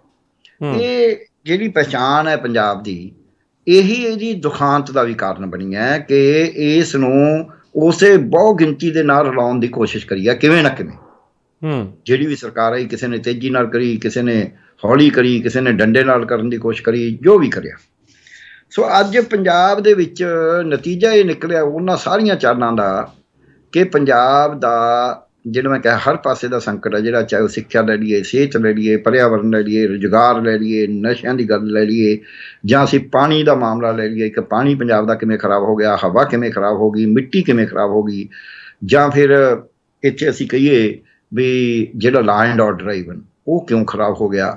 ਇਹ ਸਾਰਾ ਕੁਛ ਇਹਦੇ ਵਿੱਚ ਬਾਕੀ ਲੋਕਾਂ ਦੇ ਸੈਂਟੀਮੈਂਟ ਮਾਮਲੇ ਵੀ ਲੋਕਾਂ ਨੂੰ ਭੜਕਾਉਣ ਦੇ ਵਾਸਤੇ ਜਾਂ ਲੋਕਾਂ ਨੂੰ ਨੀਚਾ ਦਿਖਾਉਣ ਵਾਸਤੇ, ਬੇਅਦਬੀਆਂ ਤਰ੍ਹਾਂ ਤਰ੍ਹਾਂ ਦੀ ਵਾਇਲੈਂਸ, ਇਹ ਜਿਹੜੀ ਹੋ ਰਹੀ ਹੈ, ਸਾਰੇ ਕਾਸੇ ਨੂੰ ਤੁਸੀਂ ਇੱਕ ਇੱਕ ਕਰਕੇ ਨਜਿੱਠ ਨਹੀਂ ਸਕਦੇ। ਪਹਿਲੀ ਗੱਲ ਤਾਂ ਤੁਸੀਂ ਇਹ ਨਹੀਂ ਕਹਿ ਸਕਦੇ ਮੈਂ ਅੱਜ ਸਿੱਖਿਆ ਦਾ ਸੁਧਾਰ ਕਰ ਦੂੰ ਜੀ, ਮੈਂ ਅੱਜ ਸਿਹਤ ਸੇਵਾਵਾਂ ਦਾ ਸੁਧਾਰ ਕਰ ਦੂੰ ਜੀ, ਮੈਂ ਇੱਥੇ ਲਾ ਐਂਡ ਆਰਡਰ ਠੀਕ ਕਰ। ਇਹ ਸਾਰਾ ਕੁਝ ਇਕੱਠਾ ਹੋ ਕੇ ਇੱਕ ਦੂਜੇ ਨਾਲ ਜੁੜਿਆ ਹੋਇਆ। ਮੈਂ ਆਊਂਗਾ ਉਸ ਤੇ। ਭ੍ਰਿਸ਼ਟਾਚਾਰ ਇਹਦੇ ਵਿੱਚ ਸਭ ਤੋਂ ਵੱਡਾ ਭ੍ਰਿਸ਼ਟਾਚਾਰ, ਜਵਾਬਦੇਹੀ ਦੀ ਘਾਟ, ਜ਼ਿੰਮੇਵਾਰੀ ਦੀ ਘਾਟ, ਤੇ ਇਹ ਜਿਹੜੀ ਹੈਗੀ ਹੈ ਇਹ ਸਾਡੇ ਸਾਹਮਣੇ ਪਾਰਦਰਸ਼ਤਾ ਦੀ ਘਾਟ, ਜਵਾਬਦੇਹੀ, ਜ਼ਿੰਮੇਵਾਰੀ, ਪਾਰਦਰਸ਼ਤਾ, ਇਹਨਾਂ ਸਾਰੇ ਖੇਤਰ ਨੇ ਜਿਹੜੇ ਇਹਨਾਂ 'ਚ ਹੈ ਨਹੀਂ। ਤੇ ਭ੍ਰਿਸ਼ਟਾਚਾਰ ਸਿਰੇ ਦਾ ਫੈਲਿਆ ਹੋਇਆ ਹੈ, ਤੇ ਭ੍ਰਿਸ਼ਟਾਚਾਰ ਇਕੱਲਾ ਪੈਸੇ ਦਾ ਨਹੀਂ ਹੁੰਦਾ, ਹੋਰ ਕਈ ਤਰ੍ਹਾਂ ਦਾ ਹੁੰਦਾ। ਡਾਕਟਰ ਸਾਹਿਬ, ਜਦੋਂ ਡੋਰ ਦੀ ਗੁੰਝਲ ਪੈ ਜੇ ਤਾਂ ਫਿਰ ਕੋਈ ਸਿਰਾ ਤਾਂ ਫੜਨਾ ਹੀ ਪੈਂਦਾ ਹੈ ਜੀ। ਮੈਂ ਆ ਰਿਹਾ ਉਸ ਤੇ, ਮੈਂ ਆ ਰਿਹਾ। ਸੋ ਇਹ ਜਿਹੜੀ ਤਾਣੀ ਇੰਨੀ ਉਲਝੀ ਹੋਈ ਹੈ, ਤੇ ਤੁਹਾਨੂੰ ਇਹ ਦੇਖਣਾ ਪਊਗਾ ਵੀ ਡੋਰ ਨੂੰ, ਇੱਕ ਤਾਂ ਤੁਸੀਂ ਜਦ ਉਲਝੀ ਹੋਈ ਤਾਣੀ ਚੋਂ ਪਹਿਲਾਂ ਬਹੁਤ ਧਿਆਨ ਨਾਲ ਦੇਖਣਾ ਪੈਂਦਾ ਵੀ ਇਹਦੀ ਡੋਰ ਦਾ ਕਿਹੜਾ ਸਿਰਾ ਜਿਹਨੂੰ ਫੜ ਕੇ ਅਸੀਂ ਇਸ ਤਾਣੀ ਨੂੰ ਸੁਲਝਾ ਸਕਦੇ ਹਾਂ ਜੀ। ਜ਼ਰੂਰੀ ਨਹੀਂ ਵੀ ਸਿਰਾ ਹੀ ਫੜਿਆ ਜਾਵੇ, ਵਿੱਚ ਵਿਚਾਲੋਂ ਵੀ ਕਈ ਵਾਰ ਫੜਨੀ ਪੈਂਦੀ ਹੈ, ਕਿਉਂਕਿ ਸਿਰਾ ਲੱਭਦਾ ਹੀ ਨਹੀਂ। ਪਰ ਤੁਹਾਨੂੰ ਬਹੁਤ ਨੀਝ ਨਾਲ ਦੇਖਣਾ ਪੈਂਦਾ ਵੀ ਜਾਣਾ ਕਿੱਧਰ ਨੂੰ ਹੈ, ਔਰ ਉਹ ਸਿਰਾ ਫੜ ਕੇ ਕਈ ਵਾਰੀ ਤੁਸੀਂ ਉਸ ਪਾਸੇ ਨਹੀਂ ਪਹੁੰਚਦੇ ਤਾਂ ਉਹਨੂੰ ਛੱਡ ਕੇ ਦੂਜੇ ਪਾਸੇ ਦੀ ਕੋਸ਼ਿਸ਼ ਕਰਨੀ ਪੈਂਦੀ ਹੈ। ਪਰ ਜਿੰਨਾ ਚਿਰ ਉਹ ਨੀਝ ਨਾਲ ਦੇਖਿਆ ਨਹੀਂ ਜਾਂਦਾ, ਉਹਨਾਂ ਚਿਰ ਨਾ ਸਿਰਾ ਲੱਭਣਾ, ਨਾ ਵਿੱਚ ਵਿਚਾਲਾ ਲੱਭਣਾ, ਨਾ ਮੁੜ ਕੇ ਉਹਨੂੰ ਛੱਡਣ ਦੀ ਸਾਡੇ ਕੋਲ ਆਉਣੀ ਹੈ ਹਿੰਮਤ ਕਿ ਯਾਰ ਇਹ ਠੀਕ ਹੈ, ਆਪਾਂ ਗਲਤ ਰਸਤੇ ਚੱਲ ਰਹੇ ਹਾਂ, ਆਪਾਂ ਇਹਨੂੰ ਠੀਕ ਰਸਤਾ ਲੱਭੀਏ। ਇਸ ਤਰ੍ਹਾਂ ਤਾਂ ਸੁਲਝਣੀ ਨਹੀਂ ਤਾਣੀ, ਤਾਂ ਹੋਰ ਉਲਝ ਜੂਗੀ। ਸੋ ਉਹਦੇ ਵਾਸਤੇ ਤੁਹਾਨੂੰ ਟਾਈਮ ਚਾਹੀਦਾ ਹੁੰਦਾ, ਤੁਹਾਨੂੰ ਉਹਦੇ ਉੱਤੇ ਕਾਫੀ ਕੁਛ, ਥੋੜ੍ਹੀ ਨਜ਼ਰ ਵੀ ਠੀਕ ਹੋਣੀ ਚਾਹੀਦੀ ਹੈ। ਜਿਹੜੀ ਨਜ਼ਰੀ ਕਮਜ਼ੋਰ ਆ, ਬਰੀਕ ਤਾਣੀ ਨੂੰ ਕਿਵੇਂ ਸੁਲਝਾਏਗਾ। ਤੁਹਾਨੂੰ ਉਹ ਤਾਣੀ ਨੂੰ ਸੁਲਝਾਉਣ ਵਾਸਤੇ ਤੁਹਾਡੇ 9 ਪੰਜੇ ਵਿੱਚ ਤਿੱਖੇ ਹੋਣੇ ਚਾਹੀਦੇ, ਕਿਉਂਕਿ ਉਹਨੂੰ ਫੜਨ ਵਾਸਤੇ, ਜਾਂ ਤੁਹਾਡੇ ਔਜ਼ਾਰ ਜਿਹੜੇ ਨੂੰ ਖਿੱਚ ਲੈਣ, ਉਹ ਵੀ ਤਿੱਖੇ ਹੋਣੇ ਚਾਹੀਦੇ ਨੇ। ਜੇ ਤੁਹਾਡੇ ਔਜ਼ਾਰ ਕੀ ਨੇ ਇੱਥੇ? ਔਜ਼ਾਰ ਹੈ ਸਾਡਾ ਪ੍ਰਸ਼ਾਸਨ ਤਾਂ ਸਾਡਾ ਖੁੰਡਾ ਹੋਇਆ ਪਿਆ, ਪ੍ਰਸ਼ਾਸਨ ਤਾਂ ਮਨਮਾਨੀ ਕਰਦਾ। ਔਜ਼ਾਰ ਸਾਡੇ ਖੁੰਡੇ ਨੇ। ਨਜ਼ਰ ਅਸੀਂ ਇੱਕ ਲਖਤੀ ਕਹਿੰਦੇ ਆ ਵੀ ਸਾਨੂੰ ਤਾਂ ਸਭ ਕੁਝ ਦਿਖਿਆ ਹੁੰਦਾ ਨਹੀਂ, ਤੇ ਅਸੀਂ ਸਮਝਦੇ ਵੀ ਸਾਨੂੰ ਸਭ ਕੁਝ ਪਤਾ ਲੱਗ ਗਿਆ। ਸੋ ਇਸ ਕਰਕੇ ਇਹ ਦੋਏ ਗੱਲਾਂ ਦੇ ਨਾਲ ਅਸੀਂ ਇਸ ਤਾਣੀ ਨੂੰ, ਜਿਹੜਾ ਵੀ ਕੋਈ ਆਉਂਦਾ, ਇਹਨੂੰ ਸੁਲਝਾਉਣ ਦੀ ਬਜਾਏ ਹੁਣ ਉਹ ਕੀ ਕਰਦਾ, ਇਹ ਉਲਝੀ ਤਾਣੀ ਕਰਕੇ ਤੁਹਾਡੀ ਆਮਦਨ ਘਟ ਗਈ ਹੈ, ਕੋਈ ਗੱਲ ਨਹੀਂ, ਮੈਂ ਹਰ ਇੱਕ ਦੇ ਘਰ ਰੁਜ਼ਗਾਰ ਦੇ ਦੂੰਗਾ, ਤੁਹਾਨੂੰ ਮੈਂ 1000 ਰੁਪਇਆ ਦੇ ਦੂੰਗਾ, ਤੁਹਾਨੂੰ ਮੈਂ ਮੁਫਤ ਬਿਜਲੀ ਦੇ ਦੂੰ, ਮੁਫਤ ਪਾਣੀ ਦੇ ਦੂੰਗਾ, ਤੁਹਾਨੂੰ ਮੈਂ ਬੱਚੇ ਨੂੰ ਮੁਫਤ ਸਿੱਖਿਆ ਦੇ ਦੂੰ, ਵਰਦੀਆਂ ਵੀ ਨਾਲ ਹੀ ਦੇ ਦੂੰਗਾ, ਤੇ ਤੁਹਾਨੂੰ ਮੈਂ ਜਿਹੜਾ ਬੱਸਾਂ 'ਚ ਸਫ਼ਰ ਮੁਫਤ ਕਰਾ ਦੂੰਗਾ, ਤੁਹਾਡੇ ਜਿਹੜੇ ਹੈਗੇ ਨੇ ਬਜ਼ੁਰਗ ਮਾਂ ਬਾਪ, ਉਹਨਾਂ ਨੂੰ ਮੈਂ ਸਾਂਭ ਦੂੰਗਾ, ਤੁਹਾਡੀਆਂ ਬੇਟੀਆਂ ਦਾ ਵਿਆਹ ਮੈਂ ਕਰ ਦੂੰਗਾ। ਉਹ ਮਤਲਬ ਉਸ ਨੂੰ, ਜਾਂ ਫਿਰ ਤੁਹਾਨੂੰ ਇੱਥੋਂ ਭਜਾ ਦੂੰਗਾ, ਭਜਾਉਣ 'ਚ ਜਦ ਤੁਸੀਂ ਜਾਣਾ ਚਾਹੁੰਦੇ ਹੋ ਮੈਂ ਉਹਦੇ 'ਚ ਵੀ ਤੁਹਾਡੀ ਮਦਦ ਕਰ ਦਿਆਂਗਾ। ਸੋ ਇਹ ਤਾਣੀ ਸੁਲਝਾਉਣ ਦੀ ਬਜਾਏ ਉਹ ਕਹਿੰਦਾ ਜਿਹੜੇ ਤਾਣੀ ਉਲਝਣ ਕਰਕੇ ਜਿਹੜੇ ਮਾੜੇ ਮੋਟੇ ਆਲੇ ਦੁਆਲੇ ਚਿੱਕੜ ਹੋ ਗਿਆ, ਉਹ ਕਹਿੰਦਾ ਮੈਂ ਉਹਨੂੰ ਸੁਕਾਊਂਗਾ ਕਿਵੇਂ ਨਾ ਕਿਵੇਂ, ਉਹਦਾ ਹੱਲ ਦੱਸਦਾ। ਤੁਸੀਂ ਮੁੱਦਿਆਂ ਦੀ ਗੱਲ ਜਿਹੜੀ ਆ ਵੀ ਤਾਣੀ ਸੁਲਝਾਉਣੀ ਹੈ, ਮੁੱਦੇ ਉਲਝੇ ਹੋਏ ਨੇ, ਉਹਨਾਂ ਉੱਤੇ ਤਾਂ ਕੋਈ ਗੱਲ ਹੋ ਨਹੀਂ ਰਹੀ ਬਹੁਤੀ, ਇੱਕ ਅੱਧੇ ਬੰਦੇ ਨੂੰ ਛੱਡ ਕੇ। ਸੋ ਇਸ ਕਰਕੇ ਇੱਕ ਤਾਂ ਸਾਨੂੰ ਇਹ ਸਮਝਣਾ ਪਊ ਪੰਜਾਬੀਆਂ ਨੂੰ ਵੀ ਮੁੱਦਿਆਂ ਦੇ ਉੱਤੇ ਗੱਲ ਕਰਨੀ ਪਊ, ਇਹਦੀ ਬਜਾਏ ਸਾਨੂੰ ਉਹ ਮੰਗਤੇ ਬਣਾ ਦੇਣ। ਪੰਜਾਬੀ ਕਦੇ ਵੀ ਮੰਗਤੇ ਨਹੀਂ ਰਹੇ। ਪੰਜਾਬੀਆਂ ਨੇ ਕਦੇ ਇਹ ਨਹੀਂ ਆ ਵੀ ਆਪਦੀਆਂ ਲੱਤਾਂ ਵੱਢ ਕੇ ਤੇ ਕੋਈ ਸੋਨੇ ਦੀਆਂ ਲੱਤਾਂ ਨਾਲ ਉਹਨੂੰ ਤਿਆਰ ਹੋ ਜੇ, ਇਹ ਪੰਜਾਬੀਆਂ ਨੂੰ ਮਨਜ਼ੂਰ ਨਹੀਂ ਹੈ। ਬਾਕੀ ਜਿਹਨੂੰ ਮਰਜ਼ੀ ਮਨਜ਼ੂਰ। ਕੀ ਤੁਹਾਨੂੰ ਇਹ ਕ੍ਰਾਈਸਿਸ ਹੋਰ ਡੂੰਘਾ ਹੁੰਦਾ ਦਿਸਦਾ ਹੈ ਜੀ, ਚਾਹੇ ਕਿਸੇ ਦੀ ਸਰਕਾਰ ਹੀ ਬਣ ਜੇ? ਬਿਲਕੁਲ ਡੂੰਘਾ ਹੋਏਗਾ, ਜਿਹੜੀ ਮਰਜ਼ੀ ਸਰਕਾਰ ਬਣ ਜੇ। ਮੈਂ ਅੱਜ ਵੀ ਕਹਿਣ ਨੂੰ ਤਿਆਰ ਹਾਂ, ਮੈਨੂੰ ਕੋਈ ਝਿਜਕ ਨਹੀਂ ਇਸ ਗੱਲ 'ਚ। ਚਾਹੇ ਆਮ ਆਦਮੀ ਪਾਰਟੀ ਆ ਜੇ, ਬੀਜੇਪੀ ਬਣਾ ਲੇ, ਕੋਈ ਬਣਾ ਲੇ ਸਰਕਾਰ, ਇਹ ਕ੍ਰਾਈਸਿਸ ਤੋਂ ਨਹੀਂ ਬਣਾ ਲੇ। ਬੀਜੇਪੀ ਨੇ ਤਾਂ ਦੇਖੋ, ਮੈਨੂੰ ਕਹਿਣ 'ਚ ਕੋਈ ਝਿਜਕ ਨਹੀਂ, ਬੀਜੇਪੀ ਨੇ ਤਾਂ ਇਹਦੀ ਜਮਾਂ ਹੀ ਉਲਝਾ ਦੇਣੀ ਹੈ। ਉਹਨੇ ਤਾਂ ਤਾਣੀ ਤੋੜਨ ਦੀ ਕੋਸ਼ਿਸ਼ ਕਰਨੀ ਹੈ, ਕਿਉਂਕਿ ਉਹ ਤਾਂ ਰਾਜ ਜਿਹੜਾ ਕਰ ਰਹੀ ਹੈ ਉਹ ਲੋਕਾਂ ਨੂੰ ਵੰਡ ਕੇ ਕਰ ਰਹੀ ਹੈ, ਪਾੜ ਕੇ। ਬਿਲਕੁਲ ਹੀ ਪਾੜਦੇ ਦੂਜੇ ਵੀ ਨੇ, ਪਰ ਉਨੀ ਸੀਮਾ ਤੱਕ ਹੀ ਪਾੜਦੇ ਨੇ ਕਿ ਲੋਕ ਉਹੀ ਨਾ ਇੱਕ ਦੂਜੇ ਦੇ ਸਿਰ ਪਾੜ ਦੇਣ। ਇਹ ਤਾਂ ਸਿਰ ਪੜਵਾਉਂਦੇ ਨੇ। ਇਹ ਤਾਂ ਤੁਸੀਂ ਹਿੰਦੂ, ਮੁਸਲਮਾਨ, ਸਿੱਖ, ਈਸਾਈ ਦਾ ਮਾਮਲਾ ਖੜਾ ਕਰਦੇ ਨੇ, ਇਹ ਤਾਂ ਜਾਤ ਪਾਤ ਦਾ ਮਾਮਲਾ ਖੜਾ ਕਰਦੇ ਨੇ, ਇਹ ਤਾਂ ਮੀਟ ਨਾ ਮੀਟ, ਗਊ ਫਲਾਣਾ, ਇਹ ਤਾਂ ਪਤਾ ਨਹੀਂ ਕਿੰਨੇ ਮੁੱਦੇ, ਹਰੇਕ ਰੋਜ਼ ਹੀ ਇਹਨਾਂ ਦਾ ਮੁੱਦਾ ਖੜਾ ਹੁੰਦਾ। ਮਥੁਰਾ, ਕਾਸ਼ੀ ਵੀ ਤਾਂ ਸਾਡੇ ਮੰਦਿਰ ਸੀਗੇ, ਉਹਨਾਂ ਨੂੰ ਢਾਉਣ ਦੇ ਤੱਕ ਇਹ ਪੂਰੀ ਕੋਸ਼ਿਸ਼ ਕਰਦੇ ਨੇ। ਆ ਹੁਣ ਪਿੱਛੇ ਧਰਮ ਸੰਸਦ 'ਚ ਅਸੀਂ ਦੇਖਿਆ ਜੋ ਕੁਛ ਹੋਇਆ, ਜੋ ਉਹਨਾਂ ਨੇ ਉੱਥੇ ਕੁਛ ਬੋਲਿਆ, ਉਹ ਕਿਸੇ ਜਮਹੂਰੀ ਦੇਸ਼ ਦੇ ਵਿੱਚ ਜਿੱਥੇ ਮਨੁੱਖ ਦੇ ਸਾਰੇ ਅਧਿਕਾਰ ਬਰਾਬਰ ਹੋਣ, ਜਿੱਥੇ ਇੱਕ ਸੰਵਿਧਾਨ ਸੱਚਮੁੱਚ ਜਿੰਦਾ ਜਾਗਦਾ ਹੋਵੇ, ਉੱਥੇ ਇਹੋ ਜਿਹਾ ਜਿਹੜਾ ਜੋ ਕੁਛ ਇਹੋ ਜਿਹੀ ਚੁਣੌਤੀਆਂ ਦਿੱਤੀਆਂ ਗਈਆਂ ਇੱਕ ਧਰਮ ਵੱਲੋਂ ਦੂਜੇ ਧਰਮ ਦੇ ਫਿਰਕੇ ਦੇ ਲੋਕਾਂ ਨੂੰ, ਉਹ ਮੈਨੂੰ ਨਹੀਂ ਲੱਗਦਾ ਵੀ ਉਹ ਮੁਲਕ ਰਹਿ ਜਾਂਦਾ ਫਿਰ। ਪਰ ਉਹ ਪੋਲਰਾਈਜੇਸ਼ਨ ਪੰਜਾਬ 'ਚ ਆ ਸਕੂਗੀ? ਪੰਜਾਬ ਦੇ ਲੋਕ ਤੁਹਾਨੂੰ ਲੱਗਦਾ ਕਿ ਪੋਲਰਾਈਜ਼ ਹੋ ਜਾਣਗੇ? ਦੇਖੋ, ਪੰਜਾਬ ਦੇ ਲੋਕ ਤਾਂ 1984 'ਚ ਨਹੀਂ ਪੋਲਰਾਈਜ਼ ਹੋਏ। ਮਨਾਂ 'ਚ ਫਰਕ ਜ਼ਰੂਰ ਪਏ। ਉਸ ਤਰੀਕੇ ਨਾਲ ਪੋਲਰਾਈਜ਼ 84 ਵਾਲਾ ਤਾਂ ਜਿੰਨਾ ਪ੍ਰੋਵੋਕੇਸ਼ਨ ਸੀ, ਜਿੰਨਾ ਸਾਨੂੰ ਤੁਖਨੇ ਦਿੱਤੇ ਗਏ ਸੀ, ਉਹਨੇ ਤਾਂ ਸ਼ਾਇਦ ਕਦੀ ਵੀ ਨਾ ਦਿੱਤੇ ਗਏ ਹੋਣ। ਹੁਣ ਕੋਸ਼ਿਸ਼ ਕਰ ਰਹੇ ਨੇ, ਤੇ ਅਸੀਂ ਤਾਂ ਉਦੋਂ ਪੋਲਰਾਈਜ਼ ਨਹੀਂ ਹੋਏ। ਮੈਂ ਹਸਪਤਾਲ ਦੇ ਵਿੱਚ ਗੁਰਦਾਸਪੁਰ ਦੇ ਵਿੱਚ, ਮੇਰੇ ਕੋਲ ਸੀਨੀਅਰ ਮੈਡੀਕਲ ਅਫਸਰ ਦਾ ਚਾਰਜ ਸੀ ਉਹਨਾਂ ਦਾ, 3 ਜੂਨ 1984 ਨੂੰ ਜੀ। ਉਦੋਂ ਪਹਿਲਾਂ ਵੀ ਹੈ, ਉਦੋਂ ਪਿੱਛੋਂ ਵੀ ਹੈ। ਸਾਡੇ ਕੋਲ ਤਾਂ ਜਿਹੜੇ ਪਿੰਡਾਂ 'ਚ ਕੋਈ ਕਤਲ ਕੁਤਲ ਕਰ ਵੀ ਜਾਂਦੇ ਸੀ, ਤੇ ਉਹਨਾਂ ਨੂੰ ਚੁੱਕ ਕੇ ਲਿਆਉਣ ਵਾਲੇ ਵੀ ਮਤਲਬ ਦੂਜੇ ਫਿਰਕੇ ਦੇ ਲੋਕ ਵੀ ਹੁੰਦੇ ਸੀਗੇ। ਉਹਨਾਂ ਦੇ ਤਾਂ ਮਨਾਂ 'ਚ ਕੋਈ ਹੈ ਹੀ ਨਹੀਂ ਸੀ। ਜੇ ਪੰਜਾਬ ਦੇ ਵਿੱਚ ਤਾਣੀ ਜਿਹੜੀ ਧਰਮ ਦੇ ਨਾਂ ਤੇ ਬੁਣੀ ਜਾਂਦੀ ਸੱਚੀ-ਮੁੱਚੀ ਸਫਲ ਹੁੰਦੀ, ਫਿਰ ਇੱਥੇ ਹਿੰਦੂ ਤਾਂ ਬਚਣਾ ਨਹੀਂ ਚਾਹੀਦਾ ਸੀ ਕੋਈ। ਦਿੱਲੀ 'ਚ ਤੁਹਾਨੂੰ ਕਦੇ ਮਹਿਸੂਸ ਹੋਇਆ ਡਾਕਟਰ ਸਾਹਿਬ, ਬਤੌਰ ਹਿੰਦੂ ਤੁਹਾਨੂੰ ਕਦੇ ਮਹਿਸੂਸ ਹੋਇਆ? ਉਹਨਾਂ ਦਿਨਾਂ ਦੀ ਗੱਲ ਕਰ ਰਿਹਾ 84 ਦੀ, ਤੁਸੀਂ ਗੁਰਦਾਸਪੁਰ ਸਭ ਤੋਂ ਹੌਟ ਏਰੀਆ ਉਹੀ ਰਿਹਾ, ਉਸ ਇਲਾਕੇ 'ਚ ਸਭ ਤੋਂ ਵੱਧ ਇਹ ਵਾਪਰਿਆ। ਤੁਸੀਂ ਕਦੇ ਮਹਿਸੂਸ ਕੀਤੀਆਂ ਇਹ ਚੀਜ਼ਾਂ? ਮਹਿਸੂਸ ਜਮੇ ਨਹੀਂ। ਤੁਹਾਨੂੰ ਇੱਕ ਉਦਾਹਰਨ ਦੇ ਦਿੰਦਾ, ਚਾਹੇ ਕਿਸੇ ਨੂੰ ਬੁਰੀ ਲੱਗੇ। 1 ਮਈ 1984 ਨੂੰ, 3 ਜੂਨ ਨੂੰ ਤਾਂ ਵੱਡੀ ਉਸਤਾਦ ਰਾਤ ਨੂੰ ਸ਼ੁਰੂ ਹੀ ਹੋ ਗਿਆ ਨਾ ਜੀ, ਰਾਤ ਨੂੰ ਕਰਫਿਊ ਲੱਗ ਗਿਆ ਜੀ, ਤੇ 4 ਜੂਨ ਨੂੰ ਕਹਿ ਲਓ ਰਾਤ, ਅੱਧੀ ਰਾਤ ਤੋਂ ਬਾਅਦ ਹੀ ਸ਼ੁਰੂ ਹੋ ਗਿਆ। 1 ਮਈ 1984 ਨੂੰ ਮੈਂ ਕਿਹਾ ਸੀ ਵੀ ਇਹ ਮਾਰਕੀਟ ਬੰਦ ਹੋਣੀ ਚਾਹੀਦੀ ਹੈ, ਔਰ ਬਟਾਲੇ 'ਚ ਕਿਹਾ ਸੀ। ਮੈਂ ਤਾਂ ਚੌਕ ਦੇ ਜਮਾਂ ਜੜ 'ਚ ਹੈ ਵੀ ਜਿਹੜੇ ਮਾਰਕੀਟ ਕਟਾ ਰਹੇ ਨੇ ਉਹਨਾਂ ਨਾਲ ਸਾਡਾ ਇਤਰਾਜ਼ ਹੈ। ਜੇ ਉਹਨਾਂ ਨੇ ਦਿੱਲੀ ਦੇ ਲਾਲ ਕਿਲੇ 'ਤੇ ਹਮਲਾ ਕਰਨਾ ਤਾਂ ਕਰਨ, ਅਸੀਂ ਉਹਨਾਂ ਦੇ ਨਾਲ ਹਾਂ। ਪਰ ਜੇ ਉਹ ਇਹ ਕਹਿੰਦੇ ਨੇ ਕਿ ਇੱਥੇ ਅਸੀਂ ਕਿਸੇ ਨੂੰ ਬੱਸ ਚੜਾ ਕੇ ਮਾਰ ਕੇ ਜਾਂ ਕੁਛ ਹੋਰ ਕਰਕੇ ਕਹਿੰਦੇ ਵੀ ਅਸੀਂ ਪੰਜਾਬ ਦਾ ਭਲਾ ਕਰ ਲਾਂਗੇ, ਤਾਂ ਮੈਨੂੰ ਬਾਬੇ ਨਾਨਕ ਦਾ ਹੁਕਮ ਹੈ, ਇੱਥੇ ਮਾਰ ਪਈ ਕਰ ਲਾਣੇ ਤੈਂ ਕੀ ਦਰਦ ਨਾ ਆਇਆ ਜੀ। ਮੇਰਾ ਤਾਂ ਕਿਸੇ ਨੇ ਸਿਰ ਨਹੀਂ ਲਾਇਆ। ਬਹੁਤ ਸਾਰੀ ਪਿਛਲੇ ਦਿਨਾਂ ਦੇ ਵਿੱਚ ਜੀ। ਹਾਂਜੀ, ਮੈਂ ਥੋੜੀ ਜਿਹੀ ਗੱਲ ਦੱਸਦਾ ਹੁਣ। ਫਿਰ ਮੇਰਾ ਤਜਰਬਾ ਹੈ ਵੀ ਗੁਰਦਾਸਪੁਰ ਜਿਹਦੇ ਬਾਰੇ ਸਮਝਿਆ ਜਾਂਦਾ ਸੀ, ਉੱਥੇ ਤਾਂ ਜੀ ਆਏ ਆ, ਉਹ ਇੰਦਰਾ ਗਾਂਧੀ ਦੇ ਮਰਡਰ ਵਾਲੀ ਵੀ ਆਪਾਂ ਨੂੰ ਪਤਾ ਹੀ ਹੈ ਸਾਰਾ, ਜਿਹੜੇ ਉਹ ਕਰਿਆ। ਇਹਦੇ ਬਾਵਜੂਦ ਗੁਰਦਾਸਪੁਰ ਦੇ ਵਿੱਚ ਲੋਕ ਸ਼ਾਂਤ ਰਹਿ ਰਹੇ ਸੀ। ਇੱਕ ਵਾਰੀ ਇੱਕ ਪੋਲੀਟੀਕਲ ਪਾਰਟੀ ਨੇ ਦੋਨੇ ਪਾਸਿਆਂ ਨੂੰ ਭੜਕਾਉਣ ਦੀ ਕੋਸ਼ਿਸ਼ ਕਰੀ ਸੀ, ਤੇ ਉਦੋਂ ਇੱਕ ਪੋਲੀਟੀਕਲ ਲੀਡਰ ਵਿਚਾਲੇ ਜਾ ਕੇ ਖੜ ਗਿਆ। ਅਸੀਂ ਵੀ ਕੋਸ਼ਿਸ਼ ਕਰੀ ਵੀ ਇਹ ਗੱਲ ਨਾ ਹੋਵੇ, ਝਗੜਾ ਨਾ ਹੋਵੇ, ਤੇ ਕਹਿੰਦਾ ਵੀ ਪਹਿਲਾਂ ਤੁਸੀਂ ਮੈਨੂੰ ਮਾਰੋ ਤਾਂ ਤੁਸੀਂ ਟੱਪੋਗੇ ਦੋਨੇ ਤਰ੍ਹਾਂ। ਉਹ ਲੀਡਰ ਦੀ ਚੰਗੀ ਇੱਜ਼ਤ ਸੀ ਲੋਕਾਂ 'ਚ। ਬਾਜ਼ਾਰ ਜਦੋਂ ਖੜ ਗਿਆ ਵਿਚਾਲੇ ਐਨ, ਤੇ ਉਹ ਪਰਾਂ ਹੋ ਗਈਆਂ ਦੋਨੇ ਤਰ੍ਹਾਂ, ਗੰਡਾਸੇ ਚੁੱਕੀ ਖੜੀਆਂ ਸੀ। ਬੰਦਾ ਇੱਕ ਮਾਰਿਆ ਵੀ ਗਿਆ ਸੀ ਉੱਥੇ ਪਹਿਲਾਂ ਉਦੋਂ। ਸੋ ਉਸ ਗੁਰਦਾਸਪੁਰ ਜ਼ਿਲ੍ਹੇ 'ਚ ਮੈਂ ਨਹੀਂ ਕਦੇ ਇਹੋ ਜਿਹਾ ਦੇਖਿਆ ਵੀ ਹਿੰਦੂਆਂ ਨੂੰ ਇੰਨਾ ਭੈ, ਇੰਨਾ ਡਰ। ਠੀਕ ਹੈ, ਮਨਾਂ 'ਚ ਫਰਕ ਤਾਂ ਹੈਗੇ ਸੀਗੇ, ਇਹ ਵੀ ਨਹੀਂ ਮੈਂ ਕਹਿੰਦਾ ਵੀ ਮਨਾਂ 'ਚ ਫਰਕ ਨਹੀਂ ਪਏ ਸੀ, ਪਰ ਮਨਾਂ ਦਾ ਫਰਕ ਜਿਹੜਾ ਸੀ ਉਹ ਇਸ ਪੱਧਰ 'ਤੇ ਨਹੀਂ ਗਿਆ ਸੀ ਵੀ ਉਹ ਮਾਰਕਾਟ ਸ਼ੁਰੂ ਹੋ ਜਾਏ। ਬਲਕਿ ਇੱਕ ਤਬਕਾ ਜਿਹੜਾ ਹੁਣ ਵੀ ਪੰਜਾਬ ਨੂੰ ਅੱਗ ਲਾਉਣੀ ਚਾਹੁੰਦਾ ਹੈ, ਉਹ ਜ਼ਰੂਰ ਕੋਈ ਕੱਟੇ ਜਿਹੜਾ ਕਿ ਕਦੇ ਕਿਤੇ ਉੱਥੇ ਨਹਿਰ 'ਤੇ ਖੜ੍ਹ ਕੇ ਕਰਾਇਆ ਕਰਨ ਪ੍ਰੈਕਟਿਸ ਜੀ, ਵੀ ਹੁਣ ਐਂ ਕਰੋ, ਹੁਣ ਐਂ ਕਰੋ। ਮੈਂ ਉਹਨਾਂ ਨੂੰ ਕਈ ਵਾਰ ਹੱਸਦਾ ਕਹਿੰਦਾ ਹੁੰਦਾ, ਤੁਹਾਡੇ ਕੱਟੇ ਕੀ ਕਰਨਗੇ 147 ਦੇ ਸਾਹਮਣੇ? ਐਵੇਂ ਤੁਸੀਂ, ਮੈਂ ਕਿਹਾ ਐਵੇਂ ਲੋਕਾਂ ਨੂੰ ਭੜਕਾਈ ਜਾਂਦੇ ਹੋ। ਡਾਕਟਰ ਸਾਹਿਬ, ਇੱਕ ਆਮ ਹਿੰਦੂ, ਮੈਂ ਬੀਜੇਪੀ ਸਮਰਥਕ ਦੀ ਗੱਲ ਨਹੀਂ ਕਰ ਰਿਹਾ, ਜਿਹੜਾ ਕੱਟੜ ਸਮਰਥਕ ਹੈ ਉਹਦੀ ਗੱਲ ਨਹੀਂ ਕਰ ਰਿਹਾ, ਆਮ ਹਿੰਦੂ ਤੁਹਾਡੇ ਵਰਗਾ ਬੰਦਾ ਜੋ ਰੋਜ਼ਮਰਾ ਦੀ ਜ਼ਿੰਦਗੀ ਜੀਣ ਵਾਲਾ, ਪੰਜਾਬ ਦੇ ਵਿੱਚ ਰਹਿਣ ਵਾਲਾ ਬੰਦਾ ਹੈ, ਉਹ ਅੱਜ ਪੰਜਾਬ ਦੇ ਮੂਡ ਨੂੰ ਕਿਵੇਂ ਦੇਖਦਾ ਹੈ? ਉਹ ਅੱਜ ਪੰਜਾਬ ਦੀਆਂ ਫਿਜ਼ਾਵਾਂ ਨੂੰ ਕਿਵੇਂ ਮਹਿਸੂਸ ਕਰਦਾ ਹੈ? ਕੀ ਕੋਈ ਡਰ ਹੈ ਕਿਸੇ ਗੱਲ ਦਾ? ਮੈਂ ਤੁਹਾਨੂੰ ਇਹੀ ਤਾਂ ਕਹਿ ਰਿਹਾ ਭਾਈ ਸਾਹਿਬ ਵੀ ਉਦੋਂ ਨਾ ਡਰ ਨਹੀਂ ਸੀ, ਹੁਣ ਕਾਹਦਾ ਡਰ ਹੈ? ਹੁਣ ਕੋਈ ਨਹੀਂ ਡਰਦਾ। ਹਿੰਦੂ ਐਂ ਡਰ ਨਹੀਂ ਰਹੇ, ਕੋਸ਼ਿਸ਼ ਕਰ ਰਹੇ ਨੇ ਹਿੰਦੂਆਂ ਨੂੰ ਡਰਾਉਣ ਦੀ। ਇਹ ਜ਼ੋਰ ਲਾ ਰਹੇ ਨੇ ਵੀ ਹਿੰਦੂਆਂ 'ਚ, ਕਿਉਂਕਿ ਵਪਾਰੀ ਤਬਕਾ ਇਹਨਾਂ ਤੋਂ ਪਰਾਂ ਹੋ ਗਿਆ, ਵਪਾਰੀ ਤਬਕੇ ਨੂੰ ਇਹ ਡਰਾਉਣ ਦੀ ਕੋਸ਼ਿਸ਼ ਕਰ ਰਹੇ ਨੇ ਵੀ ਤੁਹਾਨੂੰ ਸਿੱਖ, ਤੁਹਾਨੂੰ ਖਾਲਿਸਤਾਨੀ, ਤੁਹਾਨੂੰ ਪਾਕਿਸਤਾਨ ਦੇ ਏਜੰਟ, ਇਹ ਤੁਹਾਨੂੰ ਮਾਰ ਦੇਣਗੇ। ਉਹਦੇ ਵਾਸਤੇ 50 ਕਿਲੋਮੀਟਰ ਹੋਰ ਸਾਰਾ ਕੁਝ ਆਪਾਂ ਦੇਖਿਆ, ਬੇਅਦਬੀਆਂ ਦਾ ਜੋ ਵੀ ਹੋਇਆ ਤੇ ਜਿੱਦਾਂ ਉਹਦਾ ਹਸ਼ਰ ਹੋਇਆ, ਉਹ ਸਾਰਾ ਕੁਝ ਉਹਦੇ ਚੋਂ ਨਿਕਲ ਰਿਹਾ। ਸੋ ਇਸ ਵਾਸਤੇ ਅੱਜ ਪੰਜਾਬ ਦਾ ਹਿੰਦੂ ਤਾਂ ਜਿਹੜਾ ਕਾਮਨ ਹਿੰਦੂ ਹੈ, ਬਾਕੀ ਛੱਡੋ ਤੁਸੀਂ, ਠੀਕ ਹੈ ਗੱਲ ਤੁਹਾਡੀ, ਇਕੱਲੀ ਬੀਜੇਪੀ ਨਹੀਂ, RSS ਦੀ ਮੈਂ ਗੱਲ ਨਹੀਂ ਕਰਦਾ, ਹਾਲਾਂਕਿ ਉਹਨਾਂ 'ਚ ਵੀ ਬੰਦੇ ਚੰਗੇ ਹੈਗੇ ਨੇ, ਉਹ ਵੀ ਇਹ ਮਹਿਸੂਸ ਕਰਦੇ ਨੇ ਵੀ ਯਾਰ ਇੰਨੀ ਗੱਲ ਨਹੀਂ ਹੋਣੀ ਚਾਹੀਦੀ, ਇੱਥੇ ਤੱਕ ਨਹੀਂ ਪਹੁੰਚਣਾ ਚਾਹੀਦਾ। ਮੈਨੂੰ ਬੜੇ ਮਿੱਤਰ ਨੇ ਮੇਰੇ, ਮੈਨੂੰ ਬੜੇ ਗੱਲਬਾਤ ਹੁੰਦੀ ਰਹਿੰਦੀ ਹੈ। ਤੇ ਪਰ ਜਿਹੜਾ ਪੰਜਾਬ ਦਾ, ਜੇ ਪੰਜਾਬ ਦਾ ਹਿੰਦੂ ਇਹਨਾਂ ਵੱਲ ਇੱਦਾਂ ਪੋਲਰਾਈਜ਼ ਹੁੰਦਾ ਤਾਂ ਚੰਡੀਗੜ੍ਹ ਦਾ ਤਾਂ ਜ਼ਿਆਦਾ ਹੋ ਜਾਣਾ ਚਾਹੀਦਾ ਸੀ।